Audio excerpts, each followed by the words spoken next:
Hey everyone, how are y'all? Libra Moon, how are you? Hey Michelle, how are you tonight?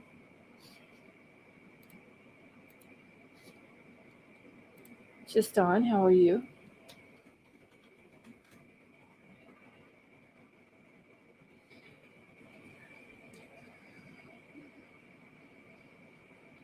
Elsie and 9mm, how are y'all?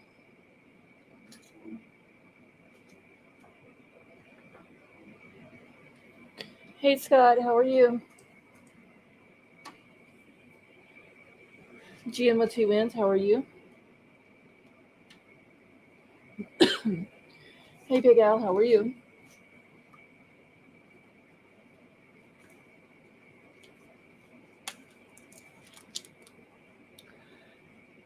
Glowbug, how are you tonight? Hey Grammy, how are you? All right, emails pinned to the top of the chat. Y'all don't forget to put your chat on live chat and hit the thumbs up on your way in if you have not done so. Big Al, I'm doing good. Hey Dan, how are you tonight?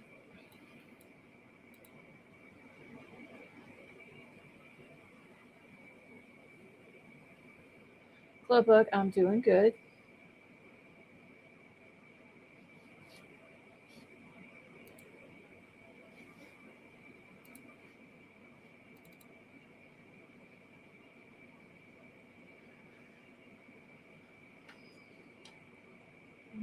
Give me a second. I'm getting my screenshot that I'm about to pull up here real quick about a 14-year-old girl that is missing in Washington.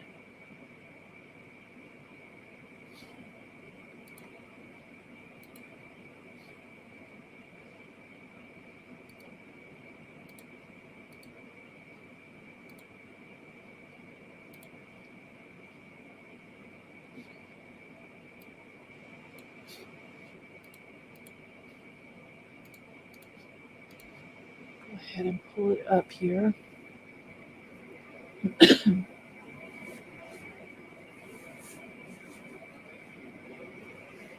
All right, I'm gonna go over this case real in just a few minutes. I'm gonna let a few more people come in, and then I'll open up the panel.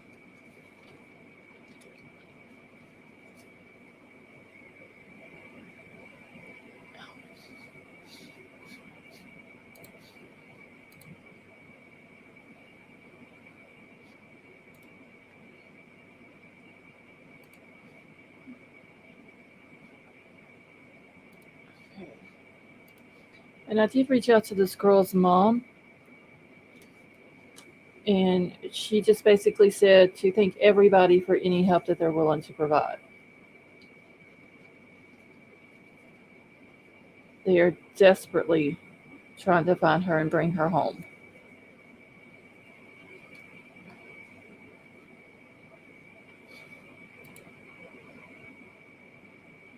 And can everybody see it on the screen? It looks, for some reason, super small to me.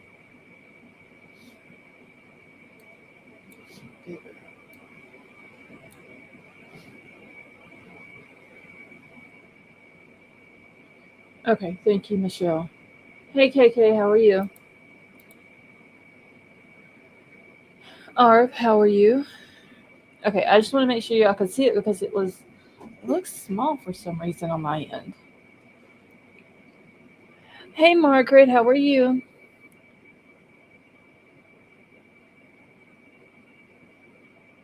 KK, I'm doing good.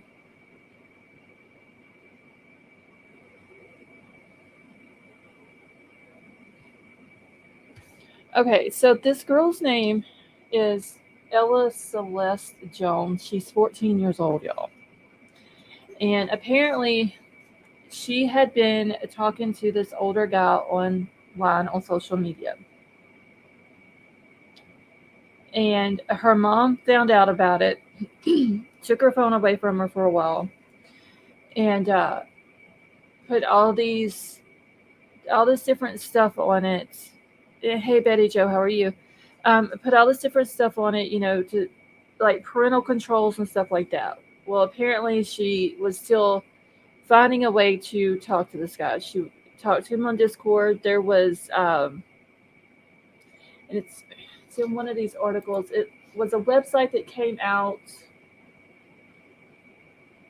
during the pandemic that got really popular with kids, and they ended up shutting it down this past November. And she had been talking to this guy on that as well. If I can find the name of it, is it Omegle or something like that?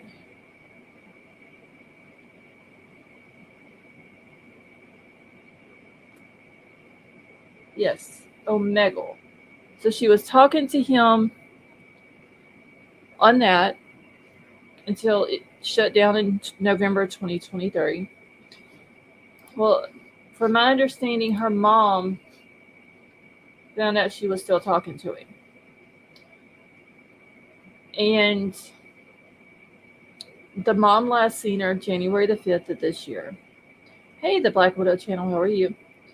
And there was a note. Whenever the mom got up the next morning, she went in Ella's room. She was gone. And she found a note. There was a note left for her. Ella has not contacted family members since then. She hasn't been in touch with any of her friends. She has not been on any of her social media accounts. And the mom is desperate. She is doing what she can to try to find her daughter. As soon as she went into her room that morning and seen that she was gone, uh, she called the police, did the missing person report, and I was looking through. They do have a Facebook group, and I was looking through that. Where did my picture go? Hold on, I'm gonna get my picture pulled back up. Okay, and her mom had made a post on there, and she was just kind of explaining what happened. You know, she saw her at bedtime on the 5th. Did a description of what she was wearing, and the last known thing that she was wearing was a black hoodie.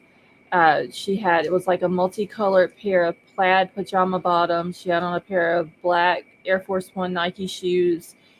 Uh, there is a bag, a black, let's see, a maroon puffer coat. She possibly has a gray and black Element book bag and teal osprey bag.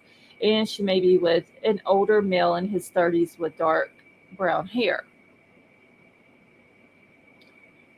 And the description of Ella is she's 5'5", 125 pounds. She has brown hair, brown eyes, and she has the distinct facial dimples. And I have a better picture that shows her face a little bit better, to where you can see the dimples.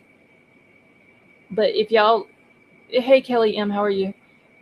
If anybody lives in the state of Washington, if you have family or friends there, I have posted this missing person poster in Discord. I can also put it on my community page. Could y'all please screenshot it and share it if you live in Washington, or share it with your family and friends that live there, and get her picture out. I know the mom has been all over the place. The dad flew down from Alaska and came down and was, out looking for her. And the mom did say that the National Center for Missing and Exploited Children, they did send out some information to the local media, and to the Ring doorbells and neighborhood apps about Ella. And they did all this along the I-5 corridor from Canada down to Portland, as well as all the major cities in the state of Washington. So they're trying to get her face out as much as possible. Her friends did tell her mom that they had seen her talking with this older guy on their computer at home on some website. She was also talking to him on Discord. But now that they're worried that she may not be able to willingly contact someone. Sally Mae, they don't know who the guy is. Hey, Cool Gamer. All they know is that he's a white male in his 30s with dark brown hair. That's the only description that I have been able to find regarding the guy. The police did take Ella's electronics, because when she left, she didn't take her phone or anything like that. So the police took all of her electronics. They're going through them, trying to get information from them. Hopefully, they can find it like this guy's name that he uses on social media and try to track him down that way and figure out where they're at. The mom also posted on social media that there has been several sightings, but they've not been confirmed through video. Hey, Wonder. So, Wonder, are you saying that the guy that she's allegedly with, his name is Keith?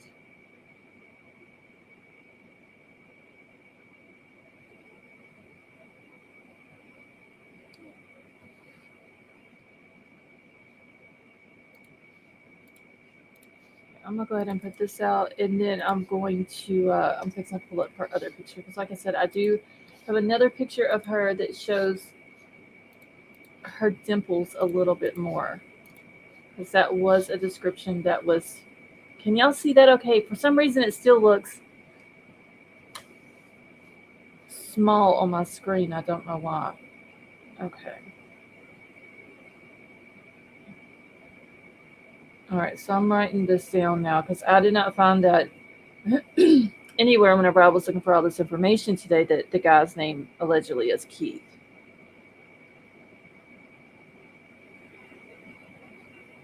She only likes like a few days being missing for a month.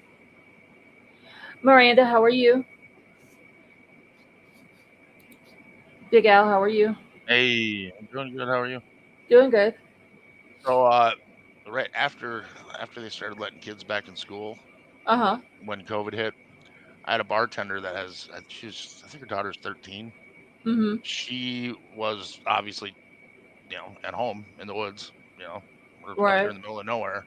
She was on that Omegle talking to some guy, and they had just okayed everybody to go back to school. Mm-hmm. And she was checking her devices because obviously she was on them all day, every day. Right. She checked her devices in the morning, and she was supposed to meet some guy after school off of Omegle, and she caught it in the morning. It was there at the school when Oh she got damn. out of school, and like supposedly stopped this whole interaction thing that this guy had planned with her daughter. Well, thank God she called it. Right? Hey, Thank God Madam she Mom. checked it. Right. Well, apparently this mom I had never and heard of Omegle until then. I hadn't heard of it until, and I'm gonna read the article here in a minute because it gives a little bit more description of what all had happened. I had never heard of it either until I read this article where it was talking about that she was talking to this guy way back then, and but then become like popular and all this and that with the kids, and then they ended up shutting it down this past November. So it's only been shut down 2 months. Well, then she's talking to this guy. Ella was on Discord, and but then when she leaves her house, she doesn't take her cell phone with her, which That's weird. probably this dude was like, hey, don't bring your cell phone because they can probably track it, or something Uh, like that. But it usually teenagers don't leave home without their phone. It's kind of like adults don't leave home without their car keys. right. Well, we And looked into that Omegle app, and it was basically a like a random camera thing uh huh. where you get connected to another person. You can either skip them or sit and talk to them. Yeah, because there was something said about that too, that it matches you with like random people or something like that. Well, it had likes and dislikes, and so if you were like into music or piano or something like that, or card games or card tricks, or it had like hundreds of different things, and you Huh. picked your likes and dislikes, and it matched you with people. But when we went on it, I would say 8 out of 10 matches were a big giant dick on the screen, So they no matter what didn't. you put in. Did they? So like, whenever did you have to make an account to go onto it? Yeah, you make an account, and it makes sure that you have a camera and a microphone, and Okay. then it just throws you in the mix. But I mean, no matter what we picked for likes or dislikes, Uh huh. it was a bunch of dicks. And Like did they do like an dicks. age?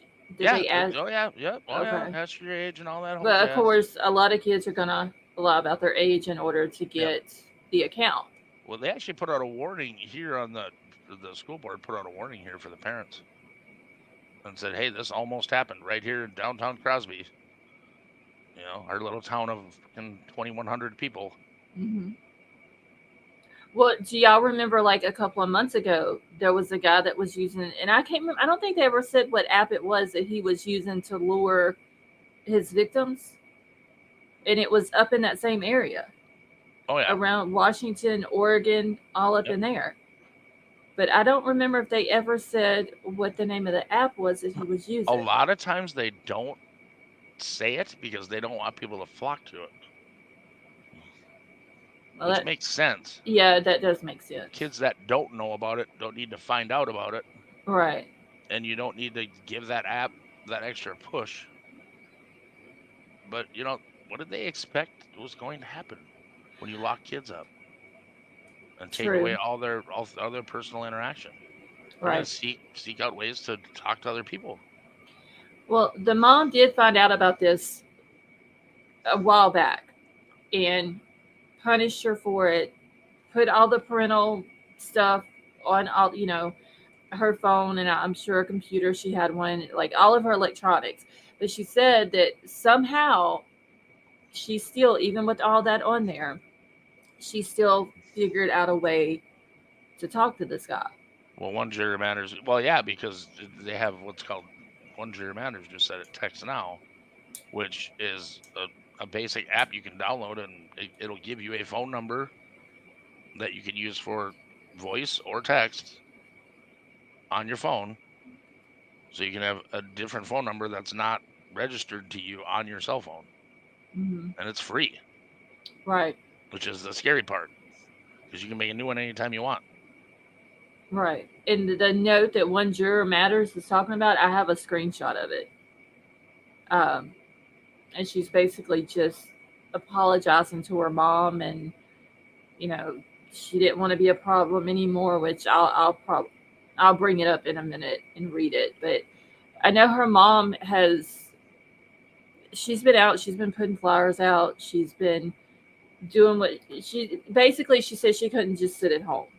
She's doing what a mother should be doing when their kid is missing. Right. She's out looking. The dad, like I said, he flew down from Alaska into, I think the mom had said Seattle, and is in the Seattle area looking for her.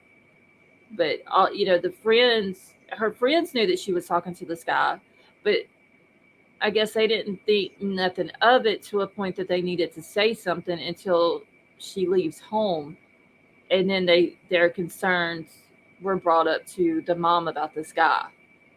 If I had a That 14-year-old daughter, I'd never sleep. I'd never sleep ever. I can promise you, girls and boys are completely different. No, I would never sleep. I don't think I'd ever sleep if I had kids. Period. I'd be worried about it all the time. But with a daughter, I couldn't do it. You best believe her first date, my ass would be in the bushes watching everything. I know how you feel, I would. I know I would. I'd be that dad. It'd be horrible. She'd but hate I my guts, mean, but it's better to be safe than there's too many sorry. crazies. They're So, everywhere. hey, Kelly. Okay, so 9 millimeter said they live near the I-5 corridor, major trafficking routes. Yeah, and it did say, and I was trying to write down as much as I could today, y'all. Okay, so it says, in one of the things that I'd read, it says multiple reports suggest that Ella is at risk from online predators, especially since she had been chatting with an older male on social media before she left. It doesn't sound like this was a thing of she met this guy and she liked him, he liked her. It was more of she met this guy, he groomed her, and she fell for it. On top of the fact that mom's getting onto her because mom doesn't want her talking to the older guy, and the teenage girl is not going to have it. Typical teenage girl. Hey, Brace, how are you? These devices made it so much easier for the sickos Yeah, in every way, shape, or form. all these different apps, all these different websites. It just made it easier for the sickos. Yeah. The pedophiles, the groomers, the ones that want to confuse your kids about their genders, all of them, Mm-hmm. all the sickos took advantage of it, and it's crazy because The normal people didn't. Yeah. They didn't really take advantage of it.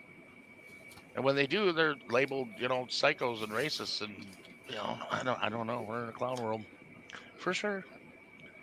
Yeah. It's That's why I walk around all day going, "Toot, toot, toot, toot, toot, toot." it's just it's crazy. Miranda Ella's last name is Jones. Her name is Ella Celeste Jones. Let me, because I wanted to pull this picture up because, like I said, on her description they said distinct facial uh, dimples, and this was the only one that I could see that was posted on in the Facebook group that actually showed her dimples. So I grabbed a screenshot of this one, but I do want to pull back up her missing person poster real quick, and then I'm going to read that article. She's very noticeable. I can't imagine they're not getting calls like crazy about her. He'd have to Well, literally just keep her out of the public. there's another lady on the group, on the Facebook group, and she's posting a lot. She's posting a lot of pictures and stuff like that. And somebody had said something about that they thought this girl had come into their store. And of course, whenever somebody says that, everybody in there starts questioning this one person. Do you have cameras? What was she wearing? Was she with anybody? Just all these questions coming at this one person. And then come to find out it wasn't her. It was a girl that was like a smaller girl, younger girl. And then everybody starts getting upset uh, over this woman thinking that she saw Ella. And like the lady said, and one juror saying that that's the godmother, but what is her name? I forgot what the name is on there too, one juror. But she says, look, we fully expected to get all these different tips. And each one of them we go through, and even the mom says that, I have to go through every one of them. It's just hard to distinguish which one is real and which one's not. But I still go through them because people send them. And you never know what you may find. Kimberly. No, this is another lady on there, one juror. I can't remember what the lady's name is. I want to say Kimbo, but that may be her if her name's Kimberly. And she goes by Kimbo on there. I think it's it. JC, the app was called, what was it again? Omegle? Omegle. Omegle. I need it. Omegle, I think. Or yeah, it's GLE. Yeah, I had to write it down because it was in that article. I just never wrote it down. The So. crazy thing is I found a lot of really cool shit on there. There's like rappers doing freestyles and musicians playing, just off the cuff stuff that was really cool. Mm-hmm. Some really cool magicians, but the majority of it was perverts. Like I said, 8 out of 10 people that it matched Right, was with a nasty dick pic. pictures. Yeah. Yeah. And it must not have been up that long. But if they just I don't closed it know down how in long it was up. 2023. I don't know how long it was up, but I mean, I guess it got really popular with the kids around here Mm-hmm. during COVID. Well, thank God the lady that you were talking about I looked at can't her believe she child's. caught it because this woman's a ditz and she caught it. Maybe it's just that mother's intuition, and I she don't know, felt but she something was caught it. up and was like, "Hey, for whatever reason, and I need to look." She And was there at the end of the day when her daughter came out and saw her car, and she didn't want to go. She didn't want to go to her mom's car because she had plans. There was somebody there to pick her up. well, did she call police? Oh yeah, she turned it all over to the sheriff's office, Okay, local PD. Yeah, and I don't know that they ever got back to her with any of it. She doesn't work for me anymore. okay. Was the guy an older guy though? Yeah, it was an older guy. Oh God, thank God she caught that, Well, because that could have been a really dangerous situation. yeah. And Like, this girl, I mean, talk about the epitome of naive. I mean, she's very, very naive, mm-hmm. very young girl that literally lives in the woods and hasn't been exposed to anything bad ever. Yeah, that is. Oh my God, that is scary. Honestly. It freaked me out. I'll never forget it. because we went on there and I was like, well, I'm gonna look at this. How come I've never heard of this? What the hell is this thing? Yeah, usually when stuff like that comes out, it kind of gets around on other platforms and stuff like Yeah, you that. hear about it at least. Yeah, and this one here I'd never heard of, and I didn't even look it up because they said that it had been shut down in November of 2023. Well, there's still. Hold on, I'm gonna mute for a minute and see if I can't find a couple examples for you on Okay, YouTube. okay, all right. Now I'm gonna pull up. I've got two different articles here, but I think I'm gonna pull up the King 5 one. They usually have good stuff. Exit off of that because that is not what I wanted either. Okay. Let's see. Libra Moon, there's a YouTube video out about it, about this website. See, with the family link app, my son can't download anything without my permission first, and I can control everything from my phone. Glowbug, that is a good thing. I've seen something that Instagram is coming out with, that they're trying to make it where kids under a certain age can't download any type of app like that without their parents' permission. Like that Instagram is working with the government to try to make that a thing for all I got a different couple apps. examples for you when you're ready. Go ahead. Uh, Well, we lost him, y'all.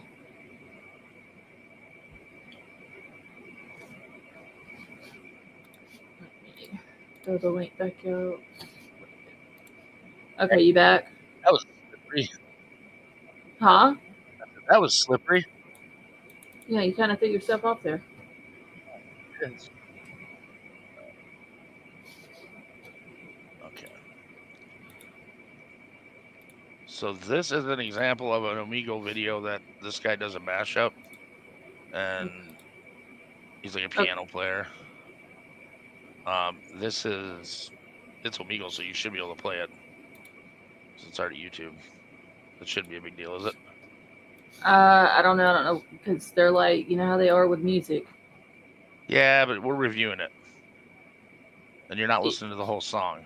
Okay, no more than 10 seconds. Yeah, I just want to show you the transitions. If you look at the screen right now, you see how it's gray on the left? Yes. And on the right, you see the person with the video? Yes. So if you were the user, you would be on the right, looking at yourself, waiting to be matched with someone else. Okay. So as someone else matches in. Okay, play some music. Oh, for sure. I wrote a new song, so could I play that for you? So Yeah, those are like young girls with an older dude. Exactly. So these girls probably lied about their age. Just to get an account. To something with this older dude playing music. And you look at it and it's and he should have been like, no, sorry, you're too young, go on about your way. Here's another one. Well, when they're just doing music, here's another one where you can see the transition. Appreciate that so much. Thank you, guys. Yeah, bye. This is how fast it is in real life, too. And then there comes another older dude. Now you got a bunch of play us something. Play us something. They're all younger kids again. Yeah, that is crazy. But in some of these, like... you have a YouTube channel? We do. This guy on the left here, his name's Harry Mack. He's a freestyle rapper. I follow him on YouTube. He's got millions of subs. I mean, the guy's incredible. He's really good. Somebody worth watching if you're bored. But, so yeah, we checked this out for like, I don't know, I think we spent a couple hours on there. And I got so sick and tired of seeing dicks that I just said, all right, well, that's what this is all about, apparently. It's about kids getting with older weirdos. Right. Because it was never like, oh, you look, boobs. That never happened. It was always dudes. Well, like they always. They took that website or that app and they turned it into that type of, or to use for that type of thing for these young kids. Yep. And they get them in there, I mean, for clicks or whatever, ad views or whatever, whatever. Yeah. That is just But That yeah, is those are the transitions, and it was like kids after kids after kids after kids, no matter which one. If you watched the Magic one, if you watched, I mean, they had engineering ones, they had, you name it, Legos, they had it all. well, if you have an adult who is doing stuff that kids like, kids are going to gravitate to it. Yeah, and it's Kids easy for them to gravitate, groom them. right? Kids gravitate to music, games, toys, anything like that. They gravitate to it. So they see it. They're just going to be like, oh yeah, this dude is cool. He's into the same thing I'm into, not thinking anything about it being dangerous. And then you've got the older guy who takes advantage of it. I always worried about my nephews and nieces with those online games where they put on headsets and they play with random people. That always made me worry because I always hear them having conversations like not about the game. My kids did it, but my son is he talks very loud. So I knew everything that was being said. Like he You're was not telling them never to be quiet. You're like, you just go right ahead. yeah, Keep he doing what still you're doing. does it. He still does it. He's 23 years old. They'll get in there playing the game and they're screaming and hollering at each other and why'd you do that and you shouldn't have did this, you know. So he was never quiet. So I didn't really worry about that. Now my daughter would play on it. And I was, who are you talking to? Who is this? And most of the people that she played with, my son played with also, so he knew them. But yeah, I always had to keep an eye on that because there's sick, perverted people out there. There's a lot of Omegle made me realize, holy crap, this is. And then I'm asking other friends about it. I'm like, are there other things like this? Oh yeah, hundreds of them. I'm like, what? And see, we only hear about the main ones. Well, you hear about it when bad shit happens.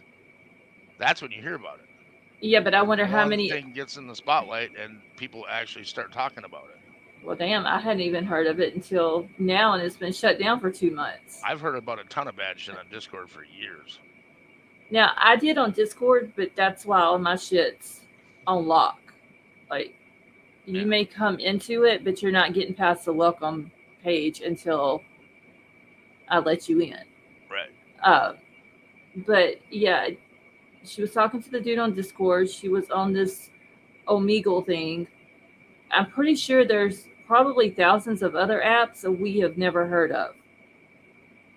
Well, I know they mentioned Text Now and Omegle, and Omegle I had never heard of. Text Now I've heard of for years. That's been around for a long time. Right. And it's been a problem for a long time for law enforcement. Yeah. That's how a lot of SWAT calls get done. People go buy a freaking phone from the dollar store with no name on it, and then they get a Text Now number on top of that dollar store phone, and then they can call and SWAT anybody they want using a number changer. And it's almost impossible for them to track it down. And it's very dangerous. Oh, super. Yeah. Well, SWATting okay. is one of the most dangerous things there is. Yeah. Okay. Why are we putting the same message into the chat over and over? Where? Let me see if this is. That's Elizabeth that comes in here, but I don't know why we're putting. Elizabeth, I saw it the first time, honey. We don't have to keep putting the same comment in the chat. Okay, so Sally Mae said, like with the Delphi case, Snapchat and yellow. And I never heard of yellow though. Never heard of yellow. I've never heard of that one. Wait, say that again. Snapchat I've always been leery of. Yeah, I've never messed with Snapchat. I mean, actually, the only ones I have is like I have my personal Facebook, and then the Facebook for the group, then Instagram, and then TikTok. And I don't even mess with Instagram and TikTok a whole lot unless there's something on there that it has something to do with the case that I'm talking about. I've never used TikTok, and I use Instagram just for my business, and that's it. But my main ones is YouTube and Twitter. And you can see some sick shit on Twitter. Oh, yeah. You got to be careful with hashtags on Twitter. I don't really. If I'm posting something like I posted on there tonight about Ella, and I did her hashtags or whatever, but I don't do hashtags a whole lot. Yeah, I stay away from them generally. Because People there's mix no, in child porn and all kinds of crazy shit in different yeah, hashtags, and there's no or telling what may. you're opening something up and you're like, "Whoa, I didn't need to see that." Now, how do I bleach my computer? Yeah, you can see some nasty shit on there. You can see some crazy stuff on there. It used to be a lot worse though. Twitter in the beginning was really bad. Well, it can be pretty bad now. Yeah, it can be pretty bad now, but it was really bad in the beginning. Okay, let me. They got this damn video on here that I don't want playing, so maybe it won't start playing once I pull this article up. I hate how they have, some articles I have a video at the top of it, and it was about her mom to begin with, and I guess there was another video that was behind it, and it started playing, and now I don't want to. I don't want that one playing. What about Zoom? I've never messed with Zoom either. Well, Zoom, you got to have a meeting number. True. I mean, it's not like a public forum. Ain't it like a meeting ID and passcode Yeah, or you some got to have a shit like meeting ID that? and a passcode to get in to any kind of Zoom meetings. Because if y'all remember, whenever they do like the court documents for Brian Yeah. Kohlberger, and they'll say, whenever they're having a hearing, if somebody is, family members or whatever are not able to attend it in person, they can always join with Zoom, and then they always redact the uh, the meeting ID and the passcode or password or whatever it is that they call it on there. TikTok is the worst. I know there's people that will go to TikTok and just watch hours and hours and hours of videos. Just like the most random, dumbest videos. And I just don't, I guess whatever floats their boat, I just don't have time to sit there and watch stuff like that. See, we can have Zoom doctor visits here in Missouri if we are sick.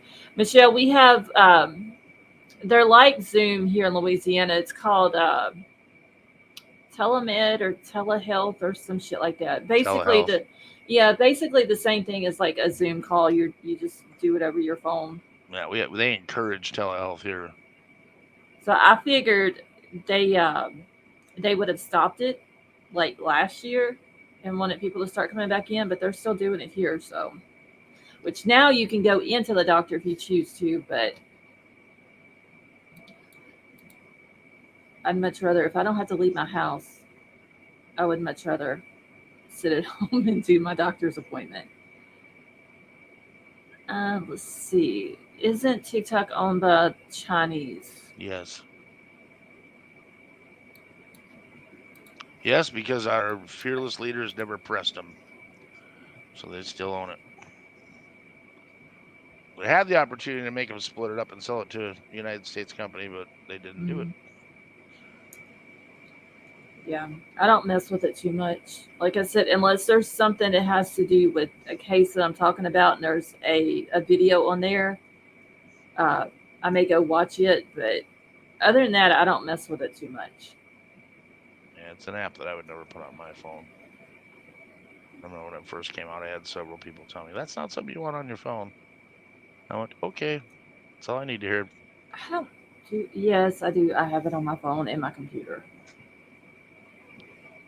Let's see, there's also Doctor on Demand. I never heard of Doctor on Demand. But even it's still, no matter what, like these websites and apps and all that shit, like something needs to be done with them. They need to put a list out because I'm sure there are parents out there who don't know about all these different apps that these kids find out about. They don't know. They literally should put a list out of all of these different apps and update it every 6 months. Well, here's the way I see it, okay? You got teachers, certain teachers have certain beliefs and teach kids things that they probably shouldn't be taught. True. Well, if you've got an IT teacher or a computer lab teacher that's teaching you how to hide shit,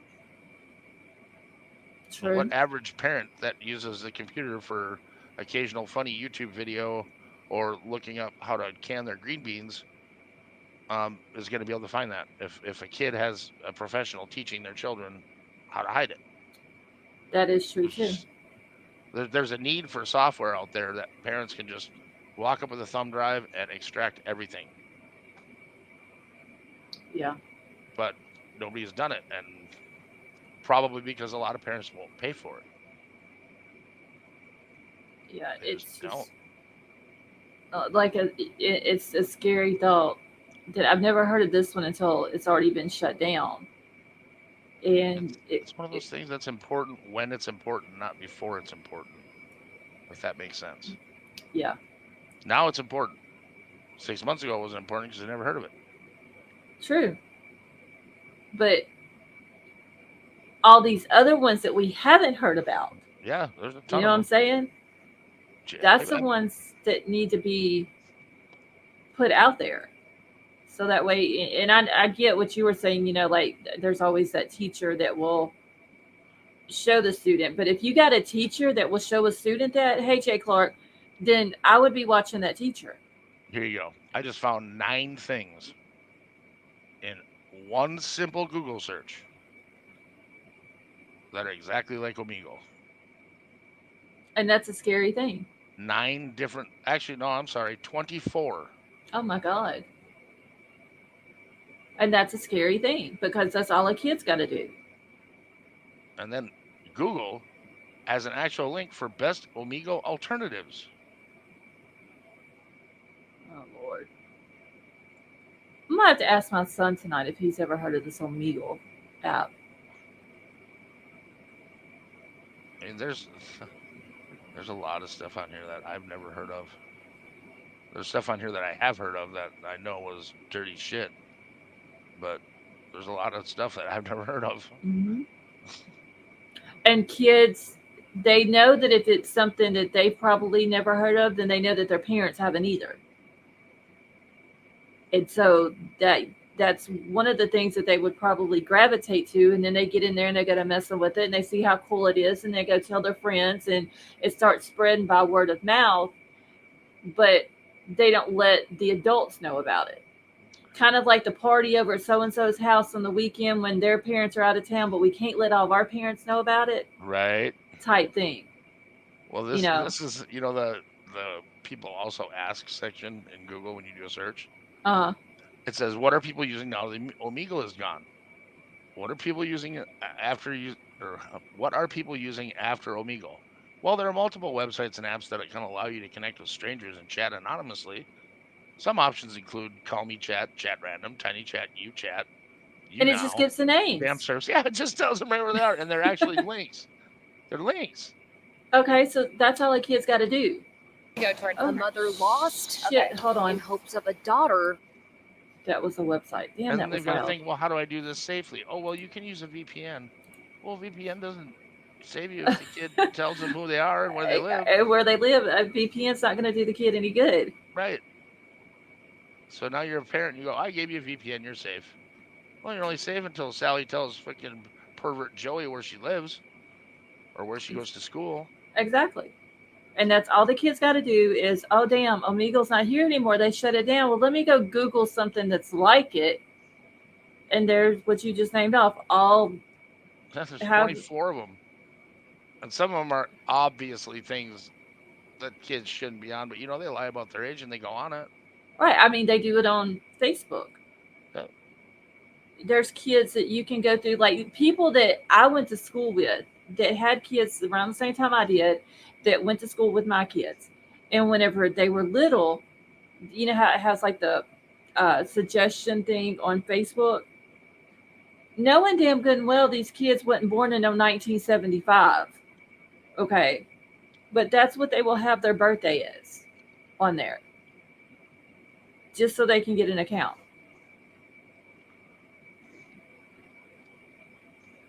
Oh, what's Sally Mae? What do you mean? She thinks I'm using her name to sign up. Oh, I'm signing up for 3 in your name right now. Okay, I see what she's saying.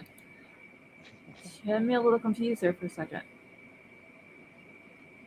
I don't know. It's a very dangerous situation. And like somebody out there needs to figure out what all these websites are and all these apps and all this and that, and they need to do this list. And so, maybe not every parent will get it.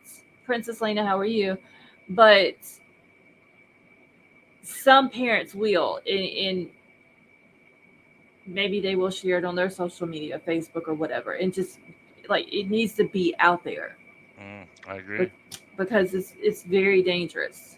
And shit like this happens where this 14-year-old girl who has met this guy that they believe is in his 30s, possibly name is Keith. She's gone with him, left in the middle of the night. Nobody knows where she's at, if she's okay, if she's hungry, if she's cold, is she out of the weather, is she even alive? And I hate to say that, but it is reality. Like her mama is desperately trying to find her, and there's no answers. Hey, K Bird. I feel bad for her mom. Her mom's out here doing everything she's supposed to be doing, and thought that she had all these parental controls on all of her stuff, and the girl still found a way. Well, they're kids, man. I always found a way. I mean, kids can be very what is a good word for it? Resourceful. Sneaky. I would say resourceful. I think that would be a good word. And K-Bar said, parents today need to be hyper vigilant. Unfortunately, I totally spied on my son's MySpace account. So there's just so many now. Yeah, there is. Alicia Navarro went missing at 13 after talking to an older guy on video games. She left a note, left her things behind, so she also was found. I do remember that, Libra Moon. But didn't she walk into the police station and told them she wasn't missing? Yeah, I think she did. When she came back or whatever? Yeah. Said I wasn't missing. And she didn't want to go home. And I mean that's pretty much what this girl here done. She left her mom a note. And it's like, and I'm gonna read it here in a minute, but she basically says, look, I don't want to be a problem anymore, and I don't want to hurt you anymore, and I love you, and all this and that. And it kind of reminded me of the Alicia Navarro note. I'll come back one day, I promise. And that's what this girl said in the note to her mom. I'll come back one day. But what if something happens because this guy's actually a creep and she doesn't get to? Okay, so I didn't know that they arrested the guy that Alicia was with. I hadn't even kept up with the case. I just remember when they found her, or she walked into the police station or whatever, but I thought she had left back with the guy. I didn't know they arrested him, but that's good. His ass should be in jail. They literally need what's called a pedo island. They need to have this one big island with this. I wouldn't even put jail cells on it, honestly. Let their asses sleep out in the weather. Nope. Once a week you have a pay-per-view event and tell them if they can get off the island, they can be free and make it impossible. Yeah, it's out in the middle of nowhere, out in the middle of the water, and put a bunch of sharks and some damn gators around it. They ain't going nowhere. Yep. It's sad. Hey, Liza, how are you? Oh, we're just too easy on child predators. It's just a fact. We're just too easy on them. That is true. I don't think the punishments are nearly what they need to be, and they never have been. Well, I shouldn't say never, because back in the day, you got your neighbors together, you went and got a horse and a rope and went out to pasture and found a big ass tree, and that was it. Yeah, but they don't do that no more. But the thing is, though, they need to take, instead of putting them in with all these other inmates, they need to have one place for the U.S. that if you get arrested and you are convicted of anything that has to do with SA, whether it's a child or an adult, your ass needs to go to this place. Wait, he wasn't arrested on that, but child P. They couldn't arrest him on Alicia because she wouldn't let them and lied. Okay, thank you, King Scarlet. Hey, Vapor, how are you? Well, damn, I didn't know he even got arrested. Lieberman, I don't know if she was autistic or not. I don't never remember. A mother Dear lost. Jesus. Okay. See how it keeps playing? And I don't want it to do that. Okay, let me read. Let me read this article real quick so I can get this off of here. So it'll stop playing. Making me almost jump out my damn chair every time it starts. All right, so this says Mount Vernon, a mother searching for teen daughter who she fears was lured by a man on social media. So, have you seen Ella Jones? The Mount Vernon 14-year-old was last seen on January the 6th, and friends and family have not heard from her since. And it's, you know, I think it's common for kids whenever they leave not to get in touch with their parents, but every now and then they may reach out to a friend because they start missing them, and she ain't done none of this. Wait, what is the tone about? What do you mean, Vapor?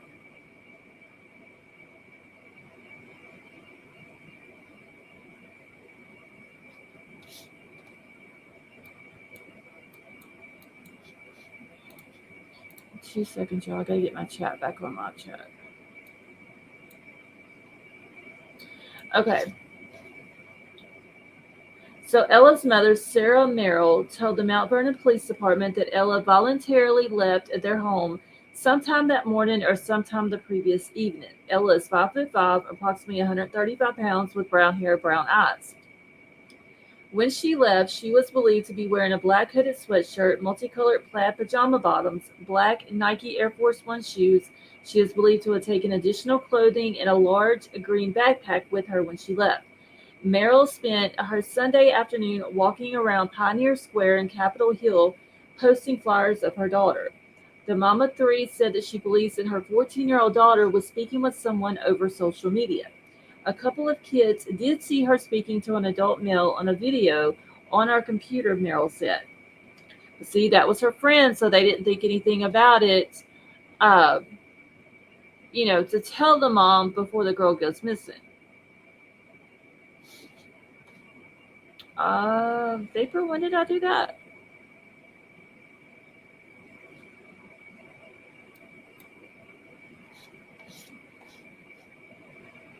So a couple of kids. Okay, so they did see her. So I read that part. So she said that her brown-haired, brown-eyed daughter reportedly met an adult male on a social platform called Omegle, which gained popularity among teens during the pandemic. The site shut down in November. It's like a roulette, described Merrill. It just matches you with random people, which is kind of what Big Al was showing us a second ago with that one video. So Merrill told King 5 that many people on social media have rallied around her family by sharing her online flyer asking people to report any helpful information on the whereabouts to police. Merrill has been combing through messages of concern. Another woman may or may not have seen her on a bus from Everett to Seattle, which is why we're in Seattle today just trying to put up flyers. She said that Ella has very distinct dimples and may have been wearing a maroon puffer jacket. Something's really wrong. I don't think that she can call me, said Merrill. She's never run away. We were very close. This was also not like a fight and I hate you, mom, and I run away kind of situation. She wrote a note saying that she loved me and that she didn't want to hurt us anymore. She said that she has dealt with many difficult, sleepless nights since her daughter left without telling her where she went. The only thing that I do know for sure is that she had been talking to a man online. As she taped up more flyers, she said, I'm more emotional sitting at home, and so I really want to have my boots on the ground, which is what a parent should do. They should be out looking for their kid. Some parents will lose a kid or do something with them and then won't even turn it in for months and months and months. You said my name with contempt in your voice. Oh God! And thank you, King Scarlet. See, King Scarlet knows what's up. So the mom says, despite the contents of the note, Meryl says she strongly believes that this was not a mental health crisis that her daughter was having. Rather, she feels that it was a grooming situation where her daughter was influenced by somebody else. Mount Vernon police were not able to confirm to King 5 Sunday whether they feel Ella was groomed by the man that she met online. As tips are coming in, we are evaluating each of those on their own merit, said Lieutenant David Shackleton of the Mount Vernon Police Department. However, they did share tips for online safety. The internet's great for a lot of things, but it can also be a dangerous place, especially for kids. Shackleton urged parents to tighten their kids' privacy settings, especially on apps that allow you to enable your location settings. His message for teens. If something feels wrong, it probably is. But see, in this situation, we don't know if this felt wrong to her. Doesn't sound like it felt wrong. So she didn't, right, and she didn't take that like, oh damn, I don't need to do this, something doesn't seem right. And from what I've read, from what the moms posted on Facebook, that she did do that thing, with like the parental guidance stuff or whatever, all like she did all that, and she still found a way around it to talk to this guy. So, the mom did what she was supposed to do, is still out there doing what she's supposed to do now that her child is missing. And Ella didn't see it as something that didn't feel wrong, like something was wrong or whatever.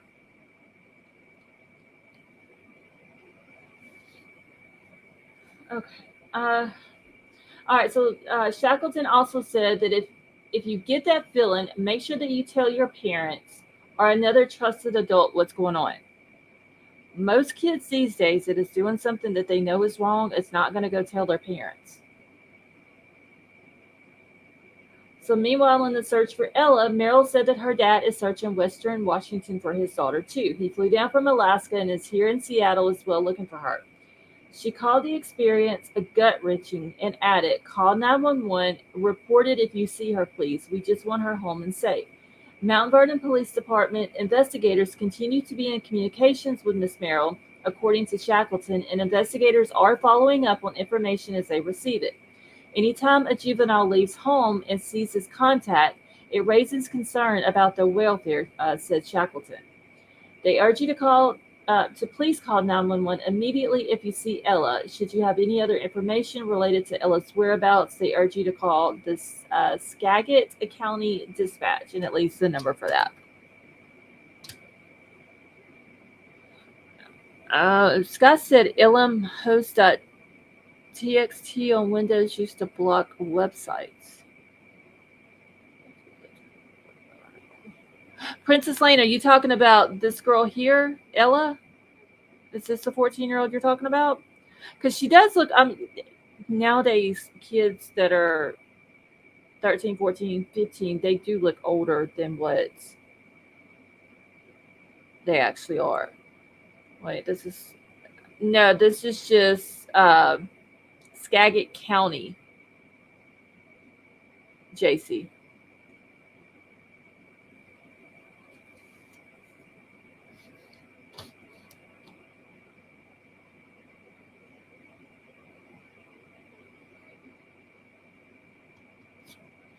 All right, and it's Mount Vernon is where she went missing from. Okay, let me get that off of here, y'all, before that dang video keeps playing. Okay, so I am going to pull up her picture one more time.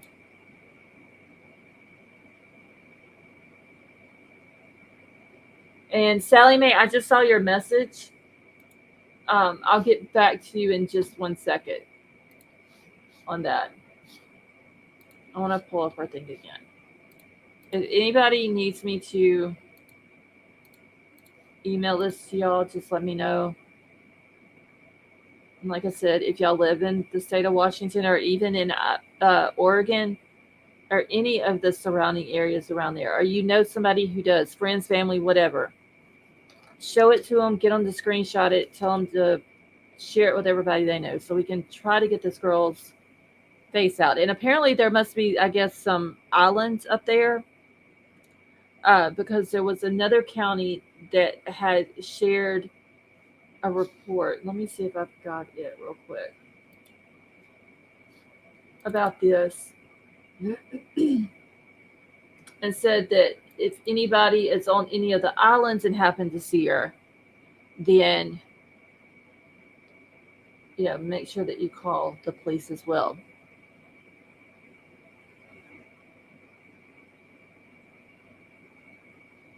All right. Matter of fact, let me pull up the letter.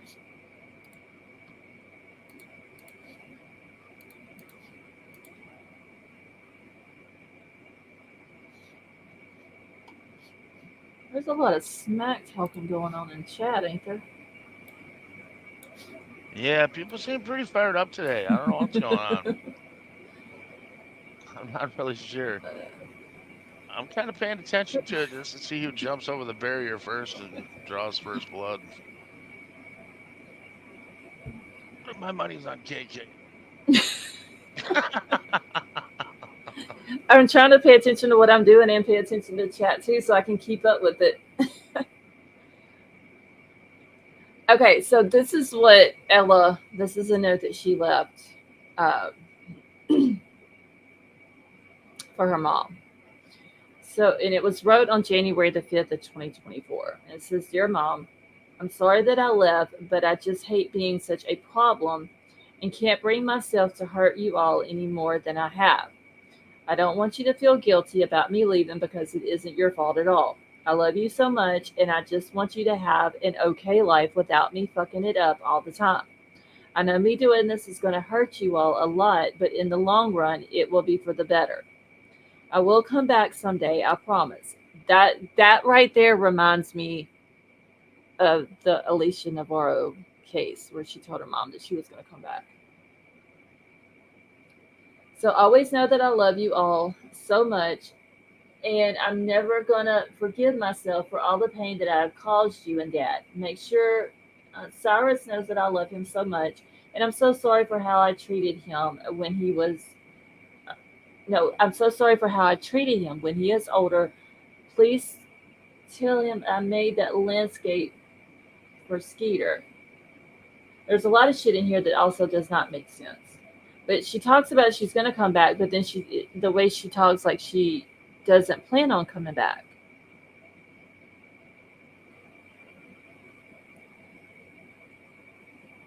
Let's see. I do case and wanted a great relationship with you. I just didn't feel like I could change, and I just couldn't hurt you more than I already have. I love you so much, and I'm so sorry. Tell Dad. Okay, I'm not going to worry about naming all these other people. I love them so much. Please forgive me one day. Love, Ella.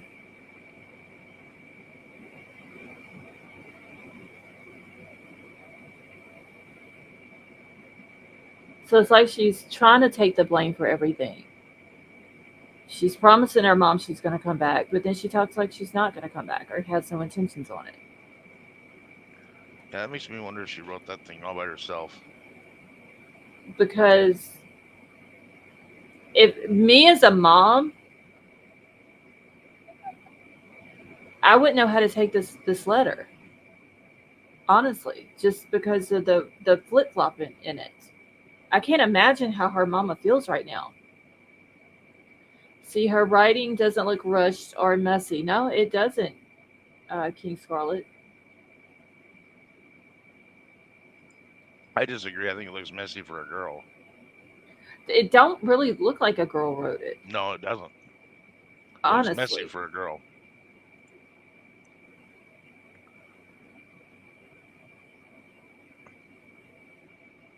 I don't know.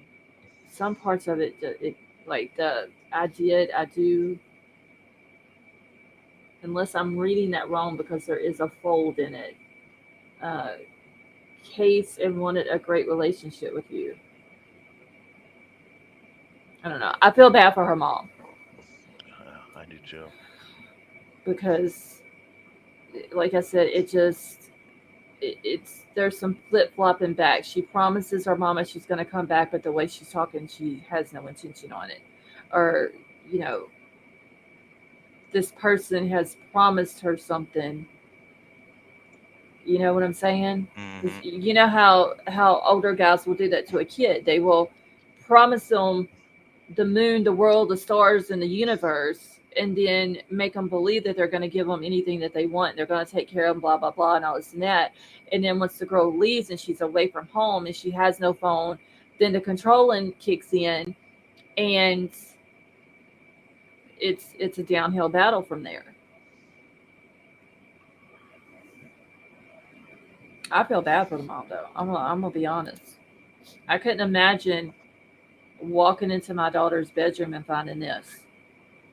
Scott says, "Why would you print the letter and not use cursive writing?" Scott, They because don't they don't cursive teach writing is cursive. pretty much dead. Yeah, they don't teach it anymore.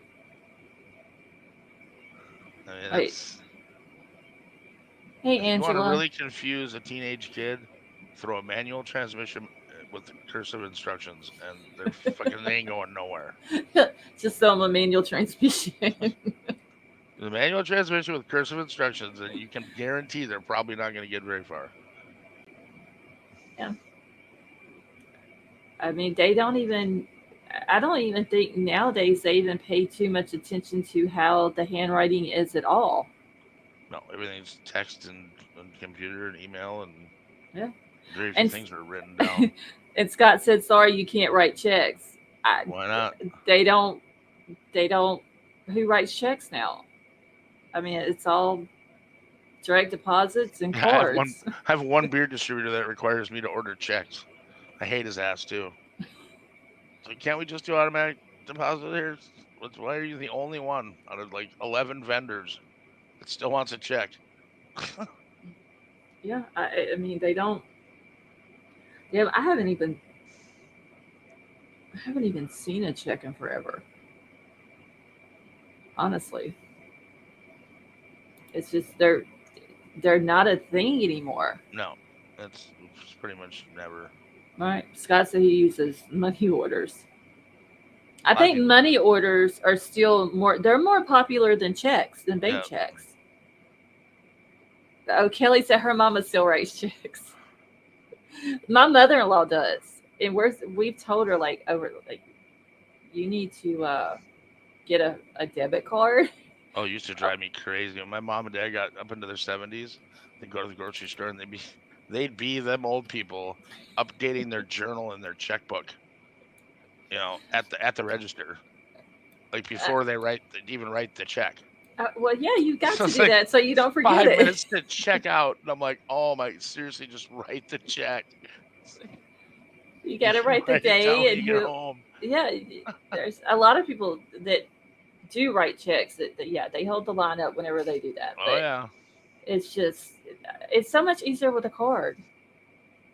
yeah. I just keep my routing number and my account number for my account in my phone hidden, Hmm. along with all my other important shit that's hidden, and you Well, know, Michelle says that her husband still writes checks, and King Scarlett says she sees checks every day. Business folks still write checks. yeah. KK, that was my mom, 5'3", 90 pounds, soaking wet. She didn't give a shit if 20 people were in line. She didn't care if it was Super Bowl Sunday and the store was closing. She didn't care. She was writing out that check and she was updating her journal. Hey, Toy, how are you? I don't know. I just use a debit card. It's Yeah, just I can go to the website and pay it if I want to. I can call and pay it if I want to. Don't even have to leave my house. yeah. That's what they want. They want it all to be easy. Yeah, it's a lot. Hey, it's easier for me instead of have to I write the know. damn check out, Oh, and I you got to know. go buy stamps and envelopes, and It's definitely more convenient. yeah, it's a lot easier. And that's the thing. That's why more than likely this girl is 14 years old. That's why her letter wasn't in cursive because they don't teach it no more. They don't. I I don't know don't when they understand. stopped, but I know I've heard that they just stopped teaching it. But how? Okay, so whenever you go to sign something, you have to sign your name in cursive, a signature. If they don't teach the kids how to write in cursive, how the hell are they going to sign their name on something? Like you go get a loan, you got to sign the papers. You got to write your name in cursive. I had to write my name like 600 times last Monday. That's what I'm saying. And it's multiple times, that you have to do it. So how do they not teach cursive writing in school, but they expect the kids nowadays to sign their name in cursive? Well, they probably just tell them to make it up. Makes no sense. I mean, my signature, I'd sign it so fast she can't read it. But it's the same every time. Oh, shit. I'm sitting here clicking on stuff, y'all. Dear Lord. Okay. Scarlett's over here on Omegle. No. I have like 4 different tabs pulled up, and I'm clicking on shit. Because I have the press conference also pulled up that they had tonight for the 6 people who were murdered out in California. Because there was some arrests made, and I want to make Yeah, sure it was about marijuana or something. I haven't had a chance to watch the press conference yet, but I've got it pulled up on my screen, so I'm trying to click around it to make sure I don't click off of it. And so I'm like moving stuff around, exiting it off of it, and all that. But I will, like I said, post. I did share Ella's flyer on Twitter, so if y'all follow me on there, if y'all can get it and share it yourself. I will put it in the Facebook group. If y'all are in there and not on Twitter, I will also put it on a community post. I planned on doing that today and just didn't have time. But I will also put it on there. If anybody needs me to email it to them, I will be happy to do that. I did reach out to her mom today and just asked her, I told her I had a channel and that I was, going to put her information out tonight to try to get her face out there. And she wrote me back and just said, thank you for any help. So we need to get this girl's face out there. We need to figure out where she's at, make sure she's okay. And whoever this dude is that she's with, if he's over 18, his ass needs to go to jail. Like, he needs to go to in a perfect world, yeah. In a perfect world, he go to prison. But well, I mean, he needs to be in the gator and shark infested water prison. That's where he needs to be. Like, because if not, he's going to do it to another young girl. And I don't believe that Ella is the first, and I don't think she would be the last. Probably I really not. don't. And there's no telling how many other of his little friends that were on this Omegle or any other app that are probably doing the same thing to all these other young girls. Well, the funny thing is, a lot of these perverts are moving to states like Colorado, Washington, Oregon, where they've become hyper progressive and they're not going after pedos as much. Mm-hmm. And you can tell that just by looking at YouTube. And all of the hunters that were on YouTube are pretty much all gone. Yeah. They've been chased off the platform for exposing people. And they were up in the thousands. I mean, they were exposing cops and judges and federal agents. And I mean, they were getting some big people off the streets that were doing some really, really horrible stuff to kids. And YouTube chased them right off. There was one guy, I can't remember what his name is, but he did that. He would like, pose as a kid, and the guys would contact him or whatever, or There's thinking, like 100 of them. I can't remember what his name is, but I want to say that he got shot not long ago, got killed. Doing I know that. one almost got stabbed on camera. The guy was standing over with him like an 8-inch blade, getting ready to stab him, and he had him on the GoPro about to stab him. Oh, damn! The guy changed his mind and didn't. I mean, it's a dangerous thing what they do, but they're exposing these people. The only thing about it is, though, is that a lot of times when they expose them, that's all they do is expose them. Well, they bring in the cops. Sometimes. No, the ones that I was watching, they always brought in the cops. Okay, but well, the cops refused in some of these liberal places to not pursue charges. Which I don't understand. Because they see that the cop is not going to do anything to them, then they go do it again. that's like the the Nicole Baldwin lady that's missing down in Florida, that she just walked out of her house in her pink nightgown one night, Yep. and hadn't been heard from since. Her husband got arrested because when they took his phone to go through it to see if there was anything on there about Nicole's disappearance, they found CP on it. And the shit that this man was watching, and I don't know where he was getting it from, if his friends were sending it to him, if he was part of it, or whatever. But the dude was sick. Like, just I read one description of one video, and there was multiple videos and pictures that they found, and I could only read the first one, and I had to stop. I couldn't read no further past it. How disgusting it was. And this dude was living in a house with his wife and 3 kids, and it makes you wonder what he was doing. If somebody's looking at that shit, you can't make me believe that they ain't doing it themselves. You know what I'm saying? Right. They're not participating in it. And that's why I still think that he had something to do with Nicole going missing. Maybe she, JC, her name was Nicole Baldwin.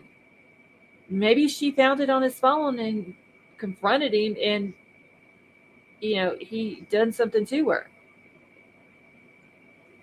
It's just, there's sick ass people like that around here, and you would never think that person is like that until they get arrested, and come to find out they were arrested because shit like that was found on their phone. Yes, JC. They just got a police detective. He turned in a phone to get a new one. Mm-hmm. And they went through his device and found CP on there. Oh my God, that's what I'm saying. Yeah. And he was a cop. Sheriff's detective, I'm sorry. He was a detective for the sheriff's department. And got caught, and they arrested him. Good. Yeah. So now not only is he going to be sitting in there because he had CP on his phone, but he's also sitting in there as a former detective. And inmates don't like former cops that are in jail. And they hate CPs even more. Exactly. So, see, I think he had more motive than just that. Vapor, I do too. And I always said from the jump, if I had to put my money on somebody, it's going to be on the husband. But that just, him being arrested for that, just made that feeling that much stronger. I think that he had something to do with her going missing. Hey, the ugly Truckling, how are you? All right, so the ugly Truckling, we were talking about a 14-year-old girl named Ella Jones. She's from Mount Vernon, Washington, and she had been talking to this older man, this adult guy, on social media. Her mom had found out about it, took her phone, put all the parental stuff on there, was trying to do the right thing, trying to make sure that her child was safe. Hey, Avery.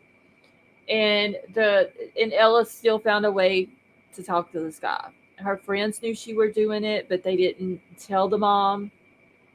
Just like her, they probably didn't think that there was anything dangerous about it. And then, so the mom sees her for the last time January the 5th that night in her room. The mom goes to bed, wakes up on the 6th, and she's not at home. She had done left. She left a note saying she's sorry, she loved her, all this and that. Left without her phone. Nobody's heard from her, her family, her friends. Nobody's heard from them. They don't know where she's at. And I'm just trying to get her face out there, with all the different people that come in these chats, and it's all over YouTube.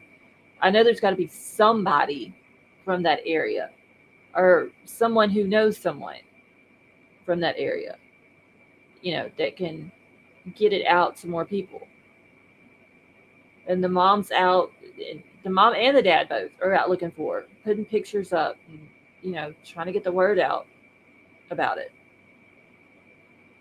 It's the whole situation's very sad. She was on this website that half of us in here had never even heard of before.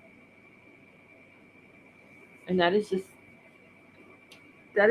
crazy to think that these kids know about it more than adults know about it. And it should be the opposite. All right.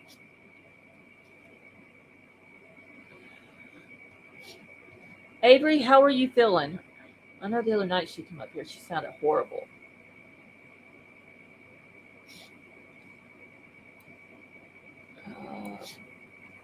Was you in here the other night, Big Al, when we were talking about the doctor that Don't think so.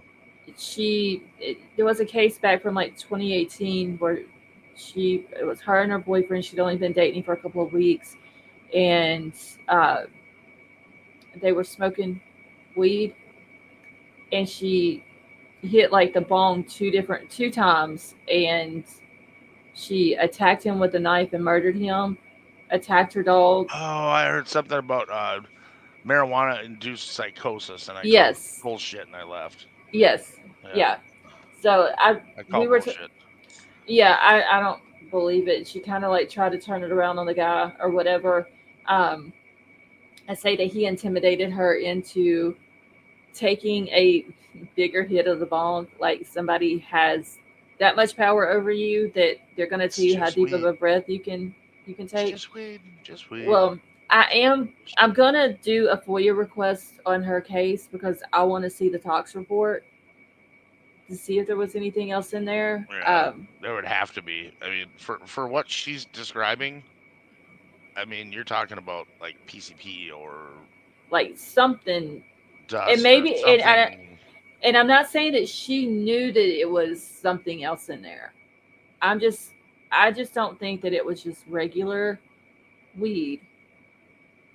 And this happened. Like she even hit herself in the neck several times. You know. That sounds awful. Today makes 5 days of fighting fever. Still haven't even eaten in 5 days. I'm like fluids. It's awful. Girl, you need to go to the hospital. You need an IV.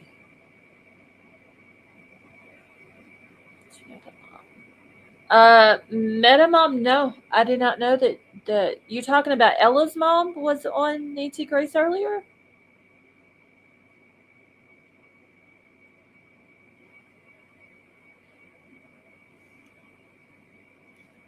I don't know. I just think that there was something else in it. Okay, thank you, Metamom. No, I did not know, but let me see because I do know that Libra Moon had posted a lot of stuff in the channel that I had made for Ella, just so I can keep up with all of her stuff. Let's see, no, I don't see anything on there about Nancy Grace. Libra Moon says she was on there and Inside Edition. Yeah, I don't know if I can play Inside Edition stuff though. You know, some of them places are crazy about you playing their shit. I would like to hear the mom speak instead of actually, you know, just reading the.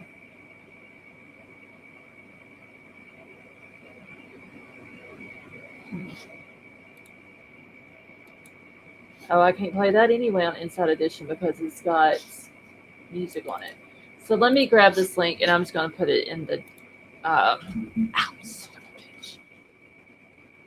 in the chat.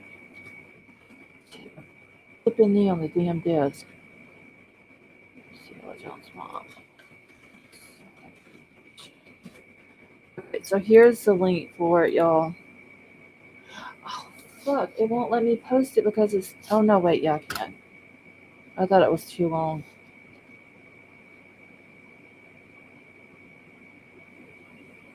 Yeah, Avery. It's nice it trims it down for you so it'll still post. Okay, yeah, that one wasn't too long. I have tried to post some of them, though, that were so long that it was like past the 200 characters without even a description of what the link was even for. But I always like to put a description on there so people know what they're clicking on. Max, how are you? And Avery, you don't need to go to the ER, girl. You need to go. They should have checked you in. 5 days of fever and haven't ate anything. You've got to be severely dehydrated.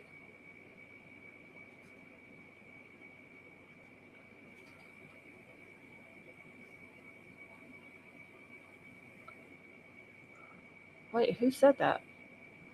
Vapor. No, but who said the F word? I don't know. Unless I might have said it a second ago. I think he's on his man thing.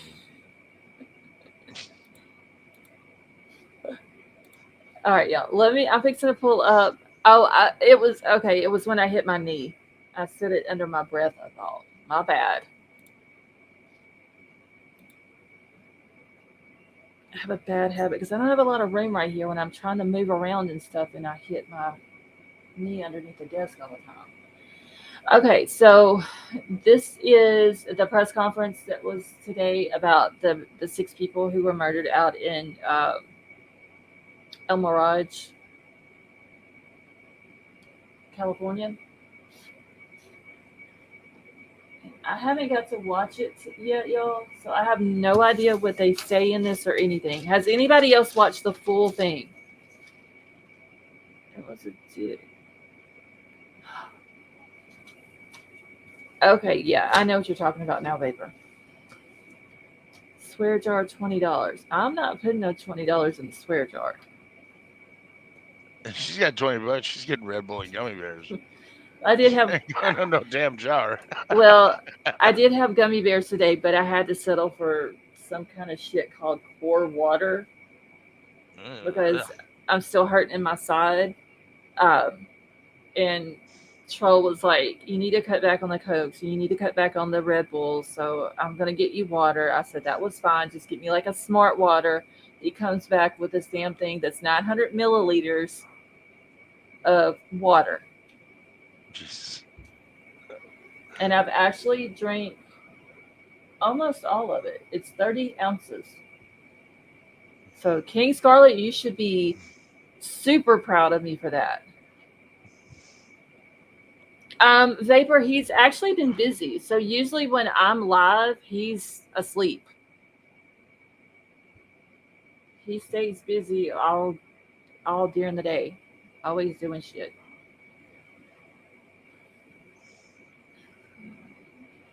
Now, musical Avery needs to go to just tell him to check her ass in the hospital because 5 days with nothing to eat and running a fever, even if all she can have is liquids, she can still get dehydrated. Yeah, she probably has some IV fluids. That's what she needs, but she needs them for more than just a couple of hours. She needs them for a couple of days. And probably some sort of medicine that they can give her to make the fever go away and make her feel better. King Scarlet, I knew you would be. If nobody else was, I knew you would be. Okay, so like I said, I haven't watched this. So we're about to see what's up and what happened to these people. And y'all let me know if y'all cannot hear it. Hey, good afternoon, everybody. I'm Shannon Dykes. I'm the sheriff. Can y'all hear it? Sounds good on my end. Okay, I'm going to have to cut it down just a little bit because it's super loud in my headset. Max, unless they name them on here, they haven't released the names of the victims yet. I know at one point they were still trying to ID the victims because some of them were burned, and then they were going to have to do the next of kin notification before they would ever release the names to the public. So I don't, and like I said, unless they've done it on here, I don't think they have yet. Of San Bernardino County. That's SHANNONDICUS. I know last week our public information officer, Mara Rodriguez, did a press conference with you and spoke to you about 6 victims of homicide that we found in the northern remote area just north of the city of Adelanto. As a result of that, I want to say thank you for all of your patience. I know we've seen numerous requests as to what really caused that homicide and what information that we had as it related to that homicide. And I want to tell you that from the moment we started this investigation, we started to receive strong leads. And after I was briefed, I was quite confident that we'd be able to get the subjects that were involved in this homicide into custody. And with that, and that's the tireless efforts from our homicide team, from our specialized enforcement detail, and the Victor Valley Station, I'm pleased to announce that the 5 suspects that you see on this chart to my right were those responsible for this homicide. Before I introduce the sergeant that was in charge of this investigation and led this investigation, we used some human source and technological sources to be able to identify the suspects in this case. I would please ask your patience once again. The DA is currently reviewing the filing for this case, and there may be some questions that we're unable to answer, and we'll let you know what those are. And with that, I'd like to introduce Sergeant Mike Warwick to go through some of the details of this case. Mike.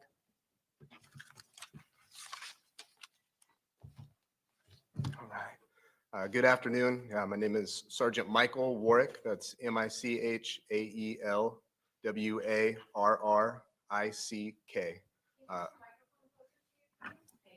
Yes, is this better?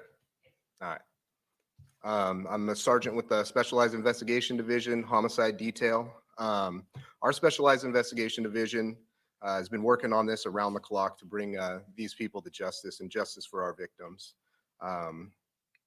They were murdered in the remote area north of Adelanto in San Bernardino County. I appreciate the public and the media's patience with us, which allowed our team to focus our efforts in finding those responsible. I want to remind everyone this is still an active investigation, and we will not be able to disclose all the facts of this case. What I can confirm is on Tuesday, January 23rd, 2024, at approximately 2016 hours, dispatchers received a 911 call from a subject who spoke Spanish. The caller told dispatchers he was shot, but he did not know the location he was at, and it appeared the call ended. Dispatchers tracked the phone via latitude and longitude coordinates to a remote area in the unincorporated Adelanto area near Lessing Avenue. Due to the remote location, California Highway Patrol airship assisted our deputies and conducted an extensive search. Once overhead the area, officers discovered a crime scene and what appeared to be multiple gunshot wound victims, 2 vehicles, and one of the vehicles was apparently shot, had multiple gunshot strikes in it. The 2 vehicles were a Dodge Caravan and a Chevy Trailblazer. At approximately 20:40 hours, deputies from the Victor Valley Station arrived on scene and located 4 deceased males with severe burns. A 5th deceased male was located in the Chevy Trailblazer, and a 6th deceased male a short distance away who sustained a gunshot wound. Our sheriff's homicide investigators assumed the investigation to process the scene and find those responsible for these heinous acts of violence. I can confirm 4 of the 6 victims have been identified. The name of the 4th victim is still being withheld pending next of kin notification. Victim number 1 is Baldemar Mondragon Albaran, 34-year-old resident of Adelanto. Victim number 2, Franklin Noel Bonilla, 22-year-old Hispanic male adult from Hesperia. Victim number 3, Kevin Darial Bonilla, 25-year-old Hispanic male adult, resident of Hesperia. Victim number 4 was a 45-year-old Hispanic male adult. Victims 5 and 6 have yet to be identified. Investigators believe Franklin Bonilla was the subject who called 911 after being shot by the suspects.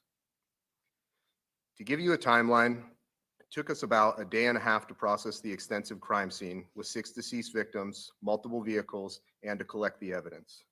We also had to work with the Sheriff's Coroner's Division to perform the autopsies on the 6 victims to determine cause of death. I can confirm all victims had apparent fatal gunshot injuries. Additionally, 4 of the 6 were burned at the location by the suspects. As far as the motives, we are confident that this appears to be a dispute over marijuana, which resulted in the murders. Our investigators combed through evidence collected at the scene and followed up on information provided by the community. Through extensive investigation with the assistance of the Sheriff's Narcotics and Specialized Enforcement Divisions, on Sunday, January 28, 2023, we were able to serve multiple search warrants in the town of Apple Valley, Adelanto, and the Los Angeles County area of Pinon Hills. We arrested 5 suspects involved in the murder of the 6 victims.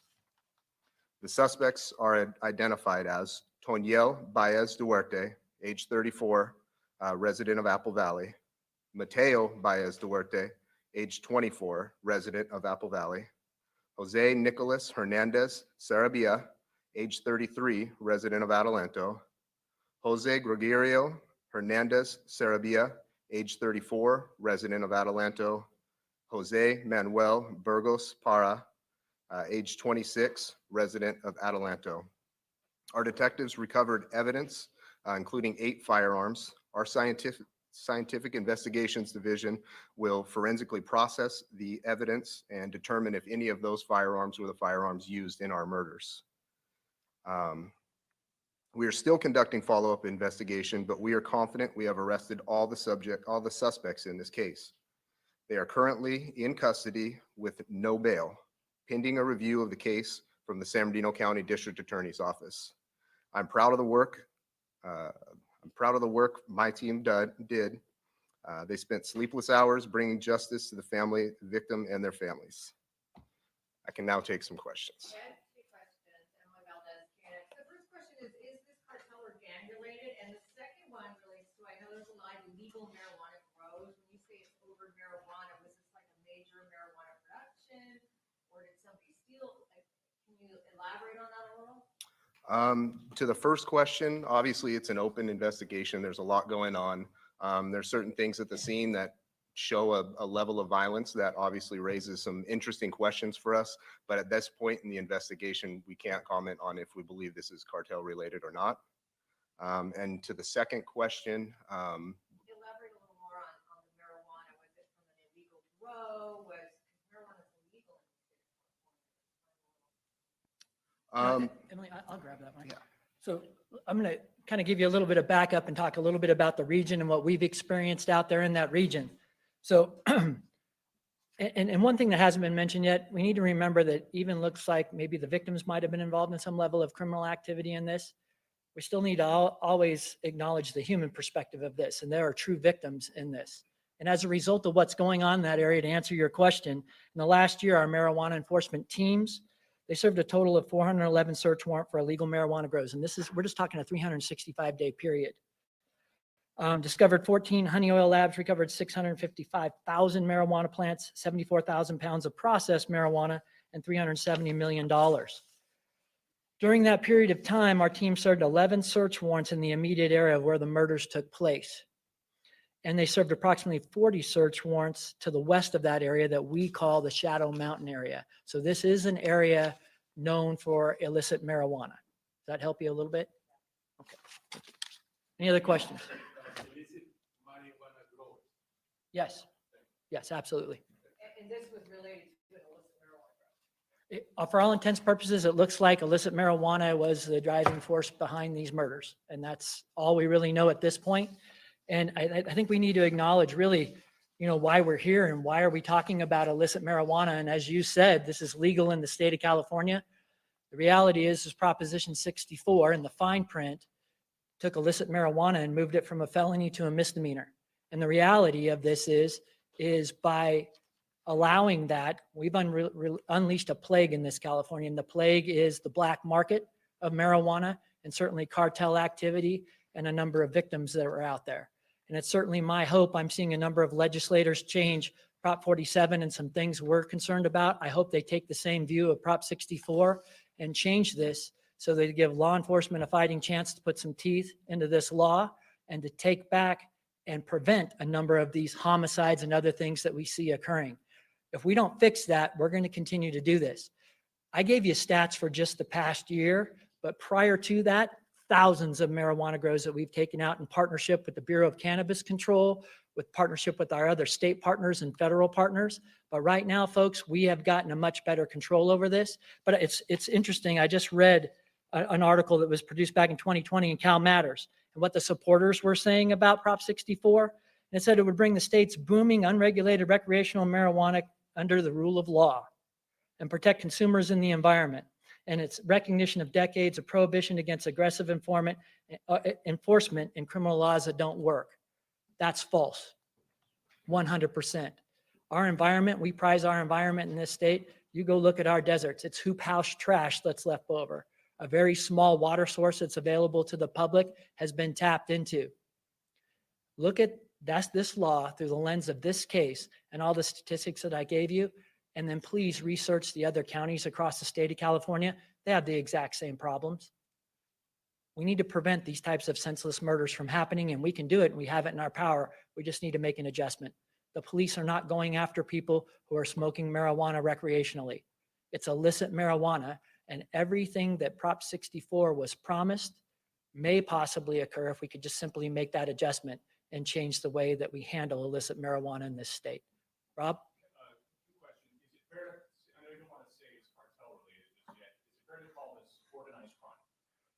Rob, yes, it is. And look, based on our training experience, all of you hired experts that have also been talking about this case until we got to this point of the press conference. Based on our training and experience, we believe a lot of these things are occurring that are maybe related to much bigger things going on. The reality is factually at this point in the case, I can't tell you that, but it certainly looks like it has a lot of the modeling of cartel cases and things of that nature. Another question, the person who called 911, is that the body that was found like 100 yards away or 200 yards away, the one that was found kind of away from the primary scene? Mike, can you answer that, please? Yes, we can say at this point that that was. I know there was another question. Brian, go ahead. Yeah. Did this appear to be a scheduled meetup? And if so, what was supposed to happen? Or does this look more like an ambush? Brian, maybe all of the above based on evidence we're looking at. But again, once the DA's office reviews this, and it's certainly my hope after we get through the preliminary hearing and a number of things, we'll be able to give it a little bit more information to the group with specificity. Did the victims get off any shots? That I'm not sure of. Do we know, Mike? I don't think we're comfortable speaking to that at this point in the investigation. Sure. Were these legal U.S. citizens? So a couple of the people that we identified in terms of the victims may be nationally from Honduras. We're not able to, we're working with the consulate right now to make that determination. We're not sure. A follow-up to Emily's question. So you served search warrants in those multiple locations. Is it accurate to say that those search warrants were issued at those rows? Where were the suspects arrested?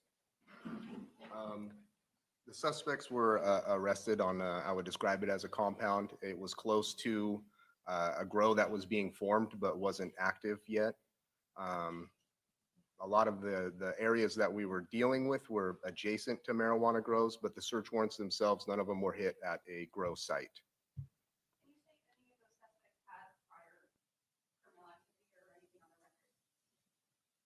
record? Not at this point in the investigation. We're still working through all that. It's just 5 or are there more? I believe the 5 that we have are the 5 responsible for the crime. I don't think there's anybody else who we would say is responsible for the crime out there. As best you can, you immediately got leads. What were these leads, and what was the motivation from whoever was calling you guys? I would love to be able to speak to that, but really, that's definitely part of the investigation that the DA is going to have to review, and that's part of the ultimate adjudication of this that we need. And it's really, we can't release that type of information right now. Sheriff, I have another follow-up question for you. I feel like, and correct me if I'm wrong, I feel like that this conviction for all your because it's 6 people, but how many other murders were going on because of these illegal grows in your area? So just speaking to San Bernardino County, now obviously anytime you have mass 6 people that are murdered, I mean, that's shocking to your conscience, let's be honest.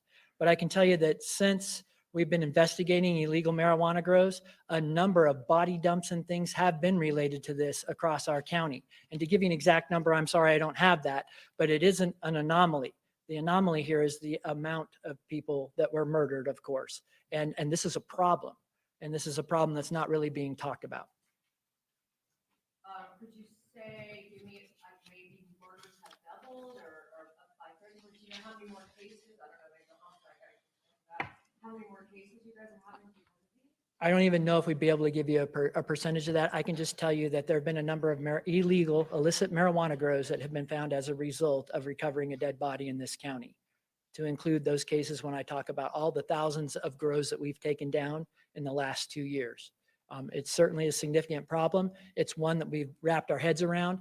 We figured that the best way to take this is really take the money out of it.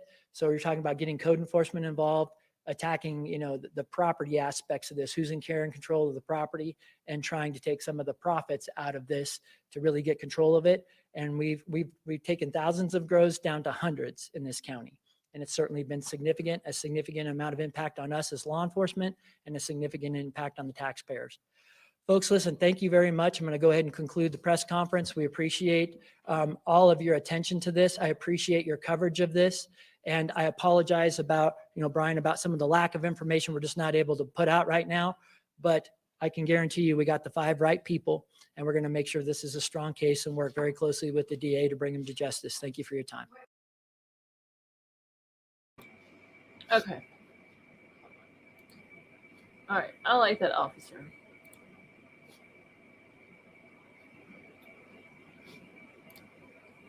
Very straightforward with information that he was able to give out. Let me get Google Maps pulled up here. KK, I know that there is something out there on Hulu, Netflix, one of those, about the illegal grows. I don't remember though if it's in that area.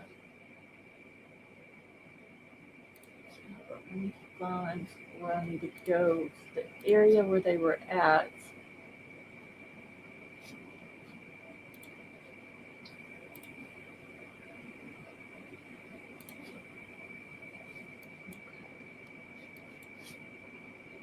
Pull this up here for y'all. Okay, KK, yeah, if you can find it, let me know. We'll post it on here. All right. So where is... Oh, it was like in this area right here somewhere.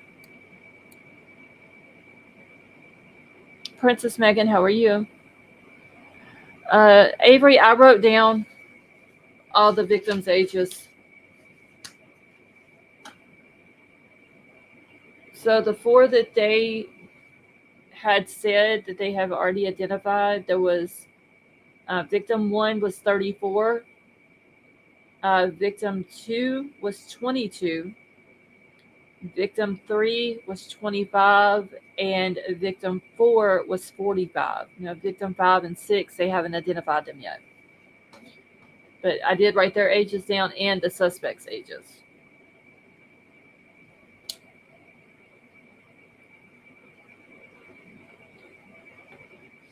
Okay, so happened in this area. I know that one night Will D was up here, and me and him was looking at all this. So this would be 1, and you can clearly tell those are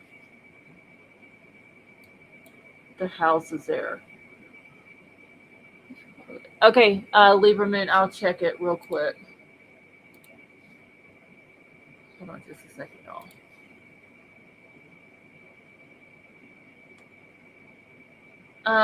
Lieberman, when did you tag me in it? I don't see anything on there.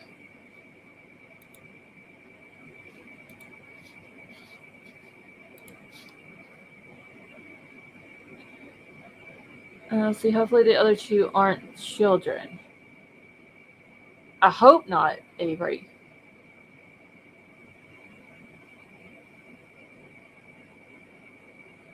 And I know that they did say that some of the victims had been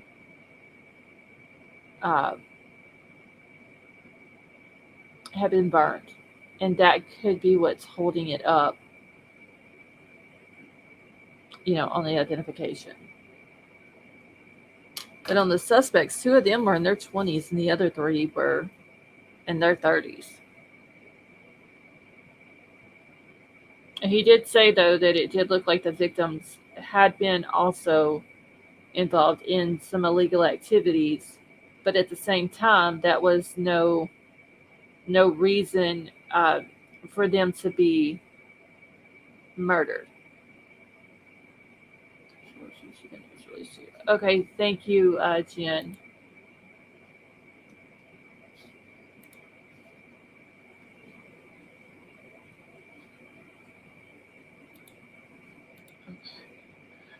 Jen, where did you send it at?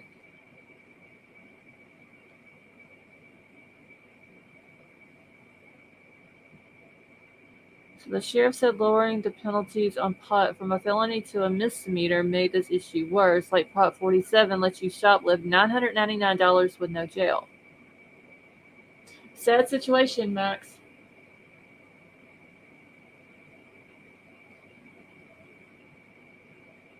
Okay, and Avery, I'm fixing to send you something on Discord.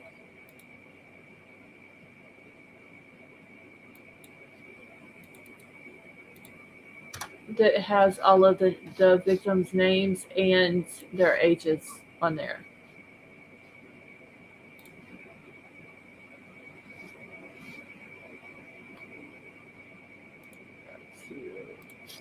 All right, so there is one right there. What's that other one out that me and Moby had found? There was like several of them out here. There's another one. They're just kind of like scattered all over the place out here. There's a big one. And there was one that we had found that actually had like people that was there in campers all the way around the grove. Is this it? Yes, this was it. Look how huge that is. And all the campers scattered all the way around it of people that are there working. Can I zoom in on the track? Yes. Hold on. Let me find it real quick, Vapor. Okay, so that would be... Okay, no, that's not going to be the track. Hold on, I got to get back.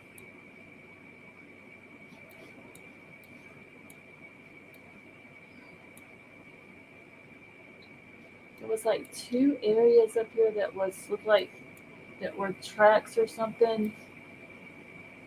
That looks like another grove also. That's not it. You have to give me just a second, Vapor, so I can find it. Okay, here's one.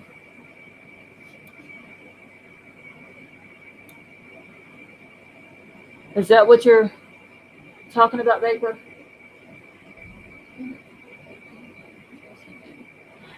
Betty Jo, no, I haven't heard of that yet. What happened with it? Okay, so that was one, and then what was the other one? I think it was over this way, right here. And there could be other tracks, but I think this is the only two that we had seen.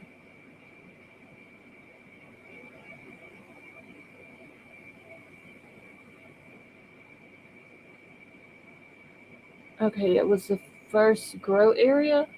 Oh shit! Hold on. Was this the first one that I went to? This one, Vapor?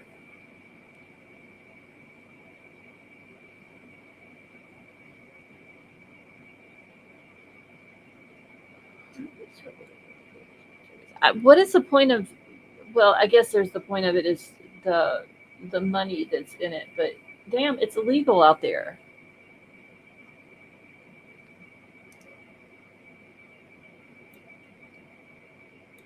And these people are out here doing this illegally and getting themselves murdered in the process.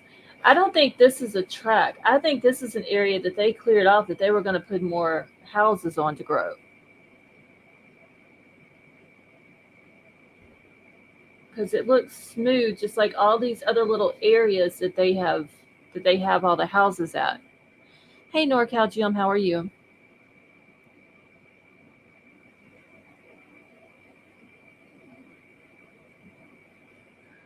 Wait, Betty Jo, was it an accident though?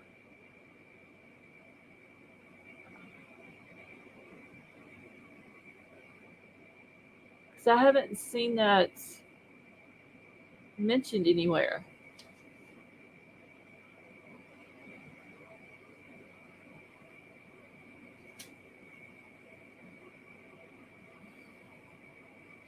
All right, Vapor, was there anywhere else you needed me to zoom in on?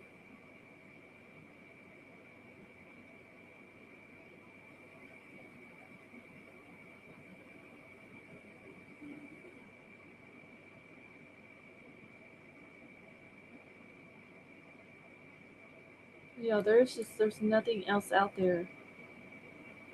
It's shrubs and dirt. Although legal, lots of rules, taxes, etc. to operate legitimately. Jen, that is true too. But damn, they've got all these grows out here to do this illegally. And like I said, people are out here getting killed over it.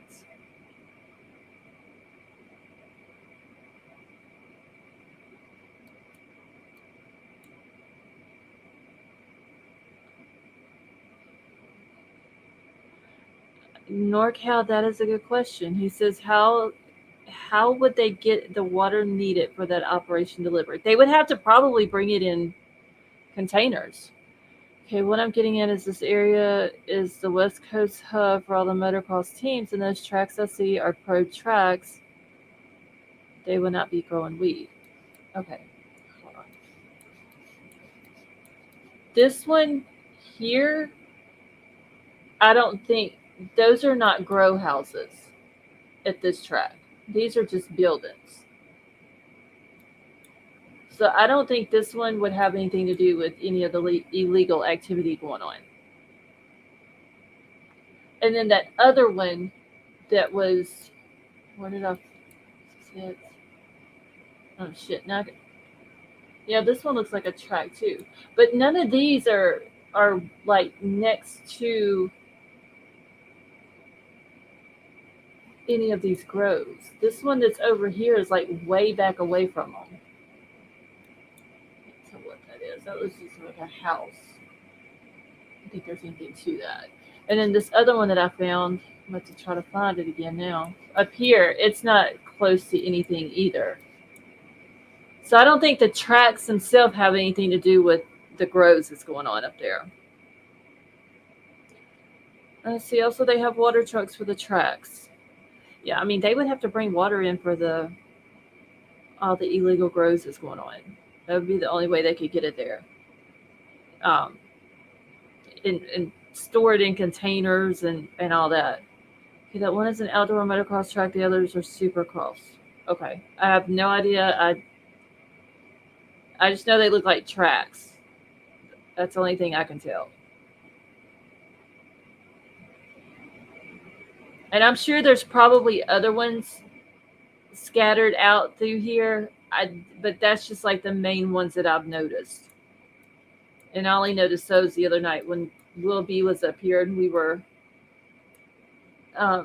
looking at them. I hadn't really zoomed in any other area. But see, like this one, you could tell that was a grove. Like the houses are still there. They just took the plastics off.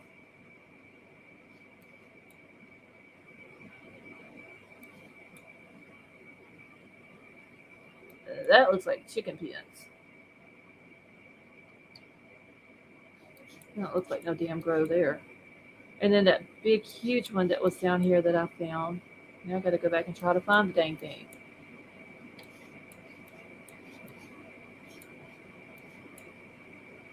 Oh, shit.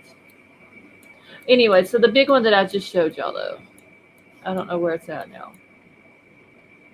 Do they have electricity out there? Kelty, no, they would have generators. Right here. Here's the big one. I mean, that's a lot of houses.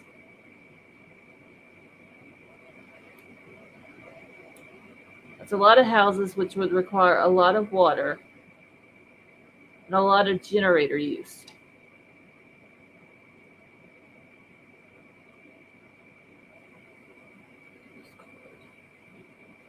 Okay, thank you, Betty Joe. I had to pull my Discord back up. I clicked off of it a minute ago.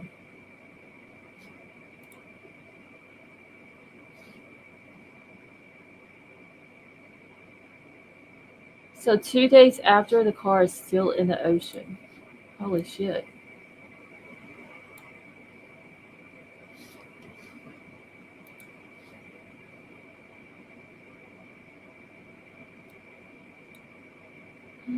Yeah, Kelsey, that's not shipping containers. You can see they're rounded on the top, and the shiny shit's the plastic.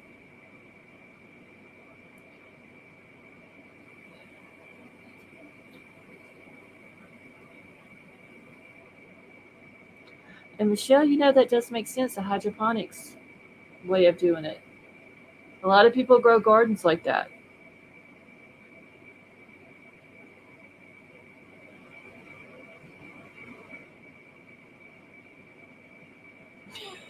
Kelsey.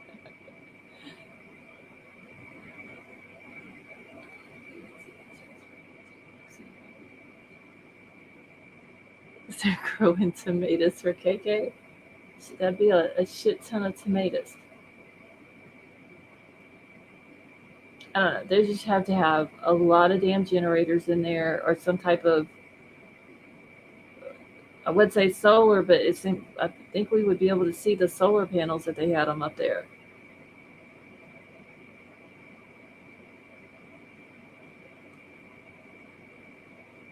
I don't know. But it's obvious, though, that there's a lot of illegal activities going on up there. And even if the victims did have something to do with it, any type of illegal activity, they still didn't deserve to die.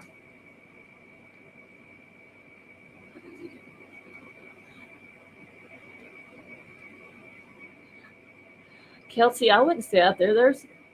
There's literally like nothing.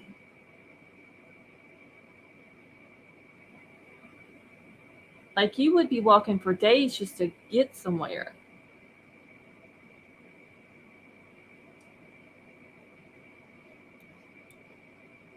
I mean, it's bad enough where I live. There's nothing here. But damn, that's bad.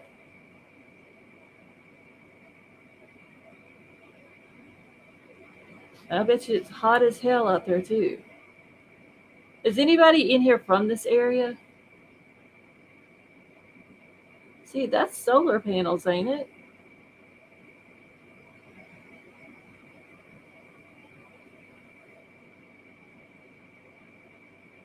Like a shit ton of solar panels.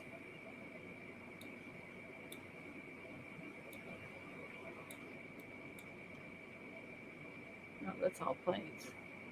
I need some grass. Kelsey, yes.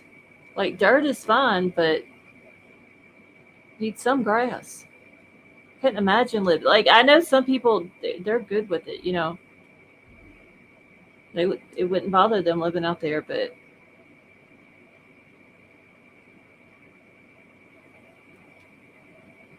and I know the heat here is bad, but I couldn't imagine living out in the middle of the desert. The heat it's got to be horrible out there.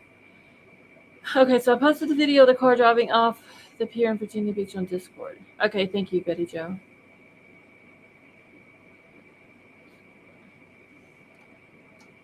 Like, could the solar be for the airport?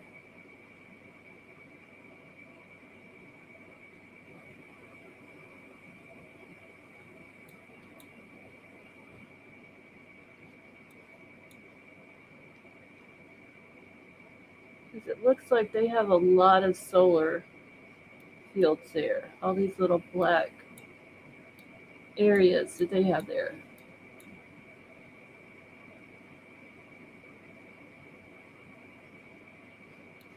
So maybe that's just for the airport, that one over there. I don't know.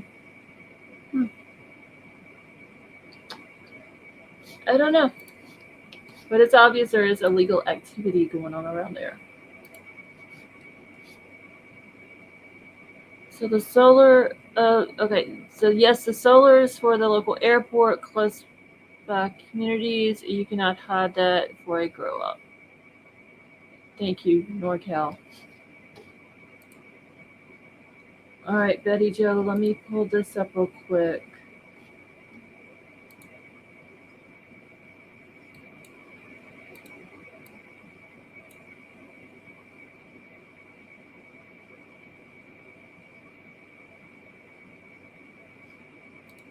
And so they don't know why it drove off the pier? Solar is the only thing that the desert is good for. Elsie, I agree.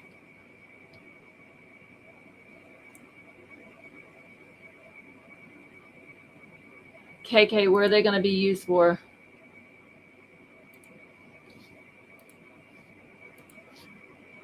All right, y'all. This is the video that Betty Jo was talking about. Now continuing coverage of this, that car driving off of the Virginia Beach fishing pier into the ocean Saturday morning. Certainly a shocking sight to see this afternoon. We're still working to learn who was behind the wheel and how and why this all happened. We know police and recovery crews tried to pull the car from the bottom of the ocean over the weekend. They brought in a barge, a crane, and a tugboat to help, but the water was just too rough, and so they had to retreat and postpone. Workers are back out there again today to try to get some answers. We do know where the vehicle is at. It's still stationary in the location that the last time we checked. So we're going to keep monitoring it. And then, as I said, we're going to go back on the planning board and trying to see, when we can come back out. And still a lot of unanswered questions here, including the circumstances surrounding this. Police have not said whether this was a mental health related incident, though. While we have the chance to do it and tell you that if you or anyone else is struggling with mental health, you need somebody to talk to, there's always free help available. You can call or text that number on your screen, 988. That is the free National Suicide and Crisis Lifeline.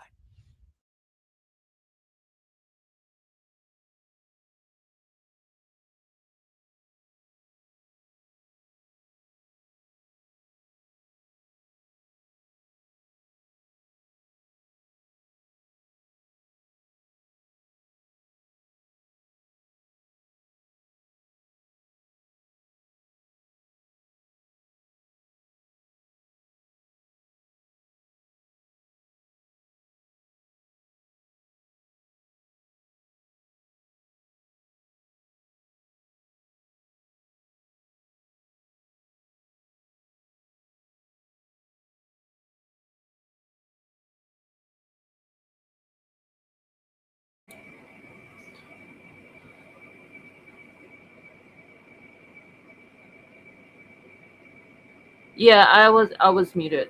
I was looking at something real quick. But I was looking for my book to see if anything was happening tomorrow, but I don't know where my book went.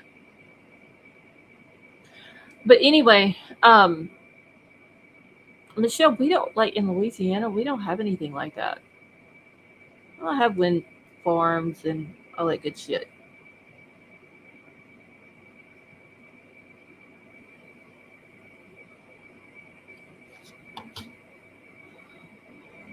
And Vapor, I see where you said something about something being wrong. What did you mean? Yeah, so it was when it happened, they probably took that one down.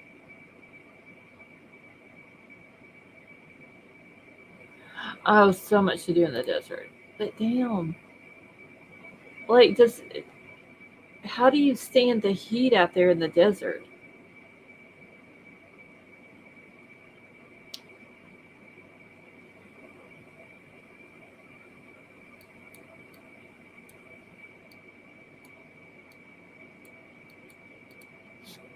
And y'all, make sure that your chat is on live chat, y'all, because mine keeps bouncing off.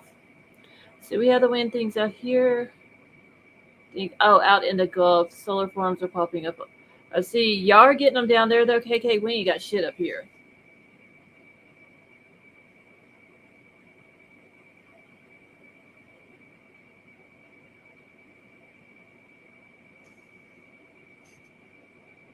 But y'all do have a lot of wind down there, so the windmills and shit would do good down there where y'all are at. Up here, not so much. Fuck y'all. I would rather have solar. That way my power wouldn't keep going out every time a damn bird lands on the line. So you're born into it. How do you stand humidity? Vapor, I can't stand it. I lived here 43 years. Used to, though, it didn't seem like it was as bad as it is now.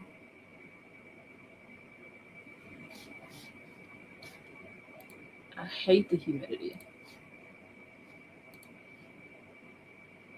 Okay, Lieberman, let me see if...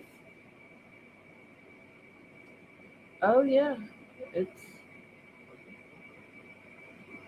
This is a video. It shows it.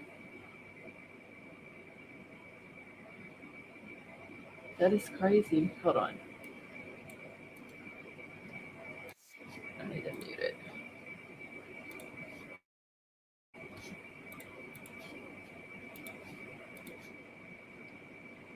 All right, Lieberman, thank you for sending it to me. Hey, Elliot, how are you?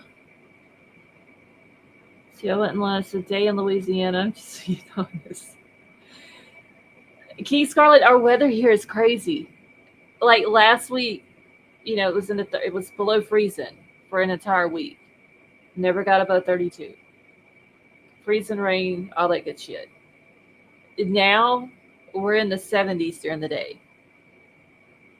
Like that's just how it is here.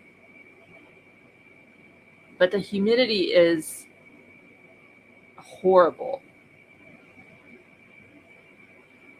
Let's see. If I may ask your all's opinion, in states where MJ is fully legal, if Ellie stops someone and they claim to smell the said flowers, is that enough probable cause to search the car?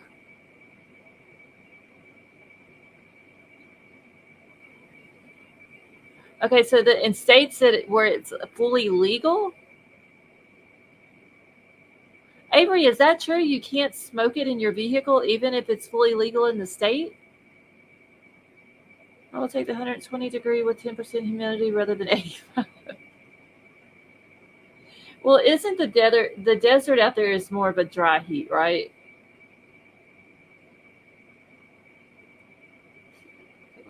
All right, Betty Jo, I hope you get to feeling better.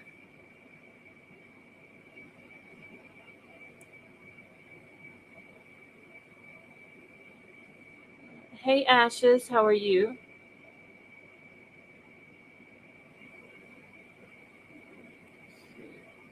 Okay, crazy is an understatement. They're trying to make us sick. Hot, cold, 40s to almost 70s in the same day. Yeah, because it's 43 here right now, and it's 70 during the day. And from what I see for the next week and a half, it's going to be in the 60s during the day. So it's not even going to be cold. And in the 40s at night. I'm doing good, Ashes. All right, y'all. NorCal Jim has got it all figured out, y'all. He said it's easy. Just have one regular driving car and then one that you smoke in. You got your problem solved. Colorado is going to make mushroom psychedelic pills?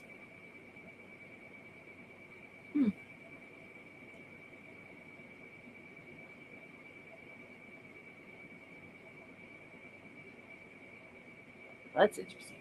Okay, let me play this, y'all. This is the car driving off the pier that Betty Jo was talking about a second ago. And I had to mute it because the people who are filming it are talking and I don't know what all they say, so I just went ahead and muted it. But yeah, he just drives right off the end of it.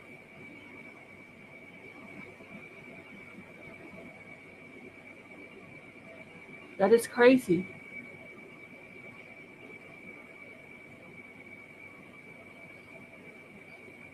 Hopefully they can get the car out.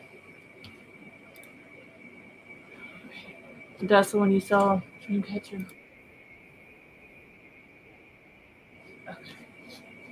All right, Lieberman, thank you for tagging me in that. That's crazy. I hadn't seen that yet.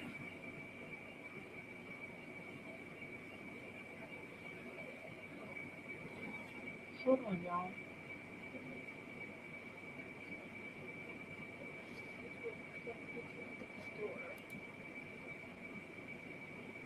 Oh, this is a video. Oh, that's on the Kansas City 3. Okay.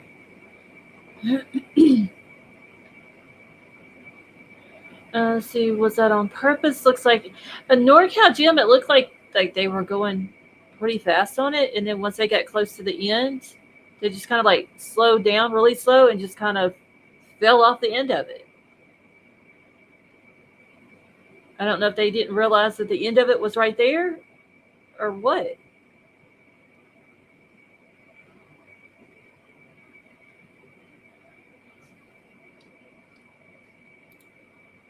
All right, y'all. I think I'm about to get out of here for the night. I'll cut it short early tonight. I am going to look, though, tomorrow into the Brian Speecher case and see what I need to do to get that FOIA requested into them so we can get the tox report, because I would like to see what is in her, what else in it. If there was anything other than just weed and maybe some alcohol.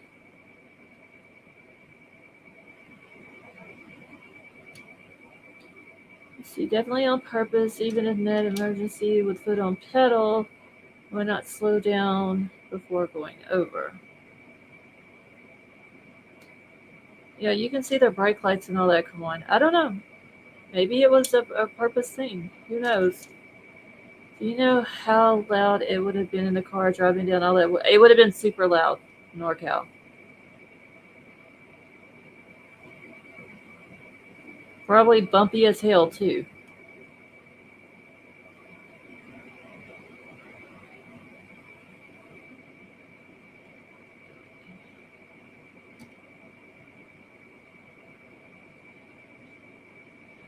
All right, y'all. I'm about to get out of here. See, people in chats were making fun of it, saying it was suicide. People were mad. A lot were laughing. That is nothing to laugh about, though. Dreamcatcher. That people. There's some people that make me irritate the hell out of me. Whether it was done on accident or done on purpose, it's not a laughing matter. Like, the car is still at the bottom of the damn ocean. You know what I mean? And people lost their lives. No telling how many people were even in the car. Michelle, have a good night. So yeah, I'm about to get out of here so I can go to bed. Vapor, thank you. You do the same.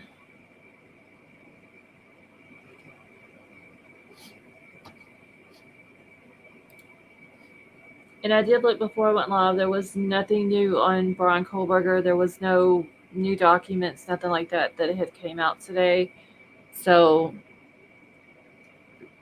probably a week or so before we hear anything from the judge regarding deadlines or anything like that with anything that was discussed Friday in the hearing. So, but yeah, I'm gonna get out of here. JC, have a good night. KK, have a good night. Kelly, you have a good night. I love you all, and thank you so much for coming and hanging out with us. I will be back tomorrow night. There was something else I was going to tell y'all now, and I forgot. I'll probably remember it later. If I remember it, I'll put it in Discord. So I don't know exactly what you're talking about with the car at the bottom of the ocean, but you should Google Hoon Lagoon, Evansville, and see what some master degree engineers did. Oh, Elliot, I'm sorry. There was a video that I just played. It was up here, I think Betty Jo said in Virginia, that somebody drove their vehicle off the bottom of the pier, or off the end of the pier. And they took barges and all that out there, and they tried to get the car out of the water, and they wasn't able to. So it's still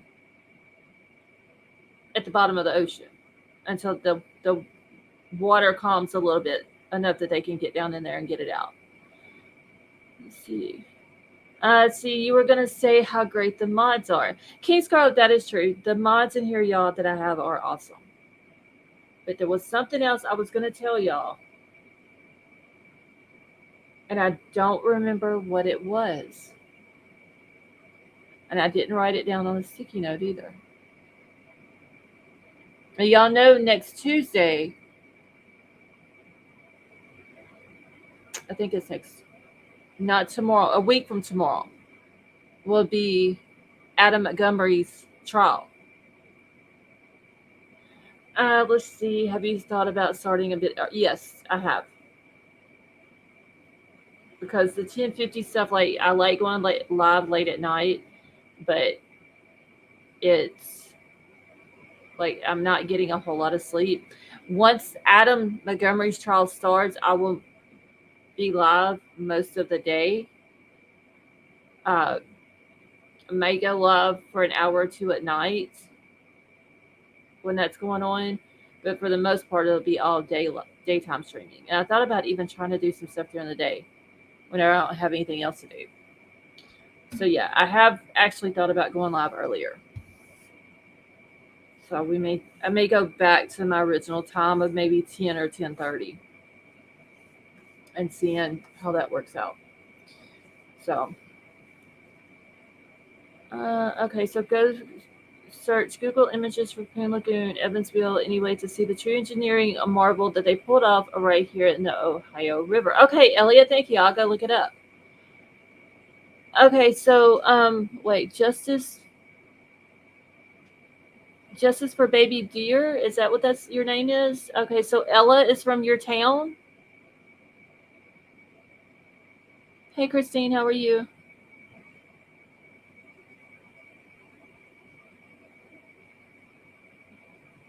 KK votes for 10 o'clock. I'm asleep. Okay, yeah. I could probably swing 10 o'clock. That way, if I'm still on here for 4 hours, I can get off by 2 instead of closer to 3. I thought about even trying like 9 o'clock, but I don't know. A lot of people are so used to me going live later. I don't know how they would adjust to 9 o'clock. That's the thing. Let's see. You see. I have no comeback now. I was going to use it, but you're off. Oh, he's talking. Okay. So let me ask y'all this real quick before we go. It's still showing we have 87 people in here. And if y'all have not hit the thumbs up, please do so. So yeah, work on missing kids cases, DR Cruz. See, I'm hoping that she is found.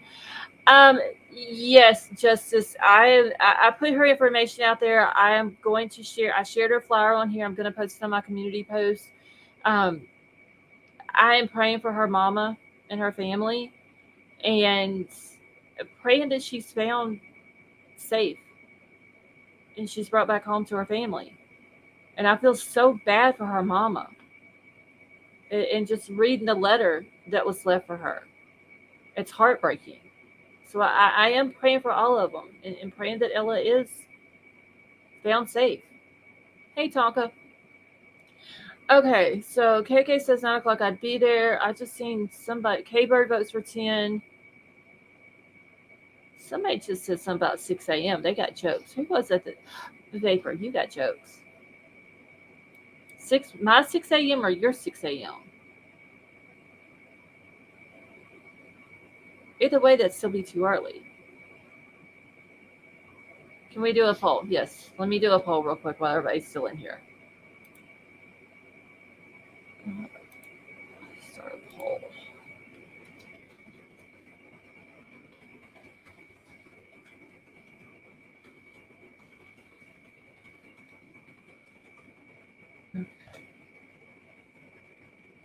And these are all going to be in central time zones. So y'all will have to calculate what it would be for your time zone.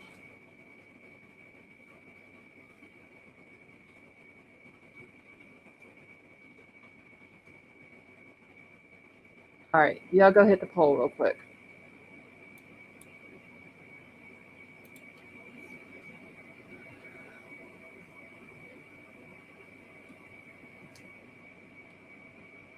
See what everybody says. Because I know I had done this several months ago about trying to go live earlier, and just something kept coming up and I just wasn't able to make it earlier.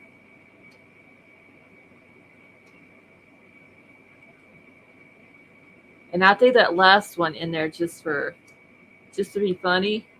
So y'all don't go all jump on that one thinking I'm gonna go live at 6 o'clock in the morning. KK, I thought you said 10.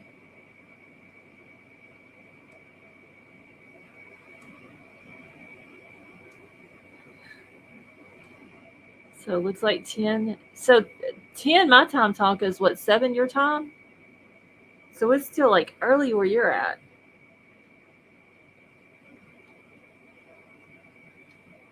Shows 10 p.m. is now at 68%. Nope, 70 now. Okay, so yeah, it's still way early where you're at then.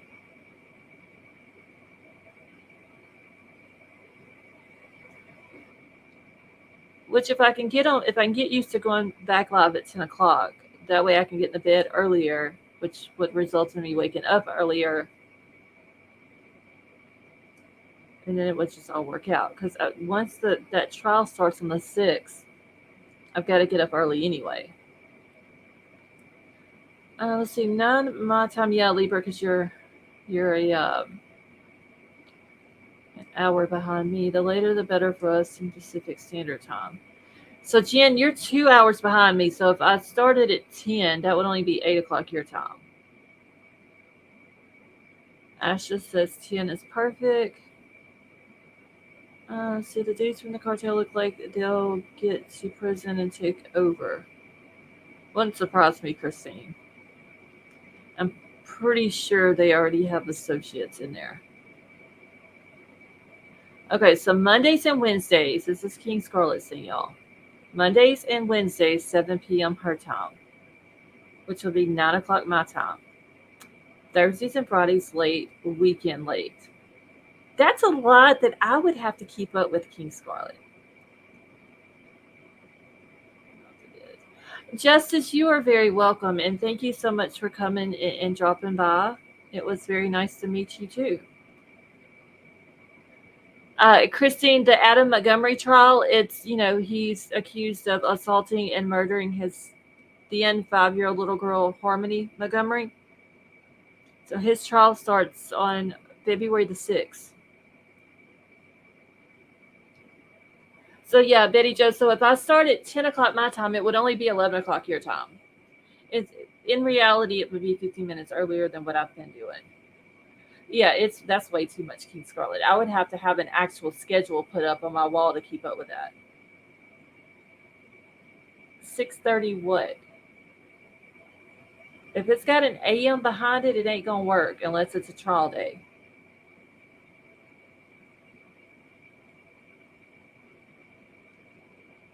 All of us night owls need to be sleep trained. Jen, I don't even know what sleep is, honestly. I've got to, in the next few days, get used to getting up early. 6:30 p.m.? I don't know if I could go live that early. That's hella early. I could maybe try 8 some nights. But when the trials are happening, I'm not going to be able to.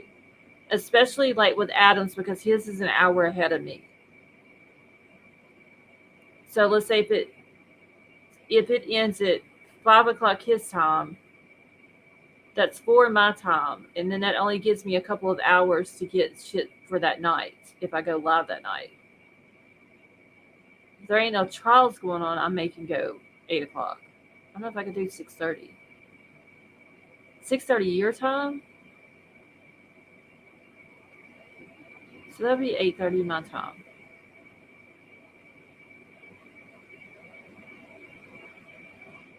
I might could do 8:30 some nights. I don't know. We'll have to figure it out.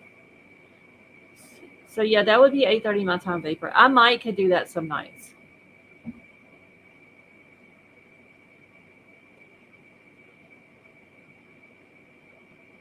Tonka, I'm like that though. I would much rather sleep during the day and stay up all night.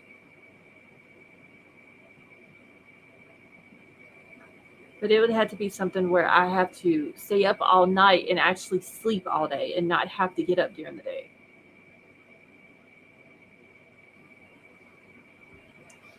All right, let me end the poll real quick and just see what it says here.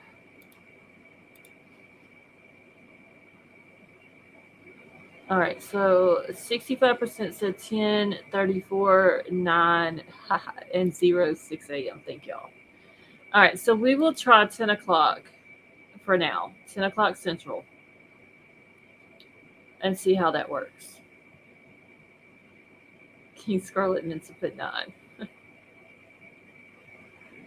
See, I had to plan it.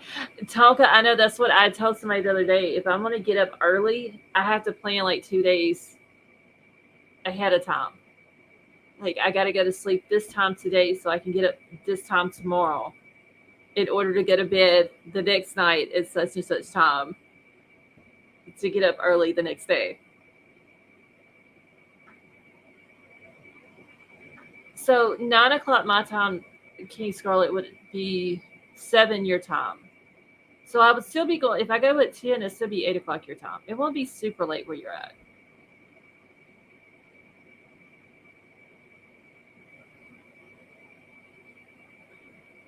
Avery, have a good night, and I hope you get to feeling better.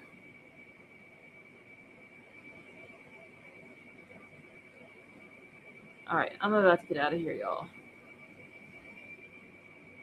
I still gotta go eat. Oh, King Scarlet, you just insulted everybody. It'll be 10 my time. No, Betty Joe, it'll be 11 your time. And Sweet Melissa, yeah, I'm not a morning. I'm like, you don't even want to meet me if I have to get up early in the morning. King Scarlet. She's just gonna come in and insult all of us, and then she's gonna leave.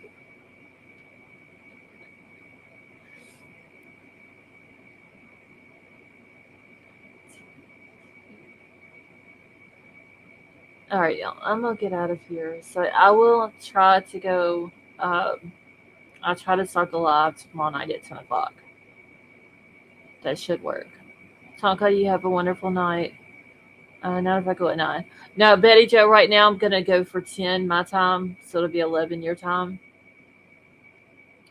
And then if it works out and if I need to go earlier, I may go up to like 9 or 9:30. Ugly Chuggling, mine are too. I don't have a set sleep schedule. And I think that's my problem. I'm just kind of like all over the place. All right, well, I'm out of here for the night, y'all. Like I said, I'll start it tomorrow night at 10 o'clock my time. So, but I love you all, and thank you all so much for coming and hanging out. And if y'all can, please share the flyer for Ella and her family, and pray that she'll be found safe and brought back home. So I love you all, and I will talk to y'all tomorrow.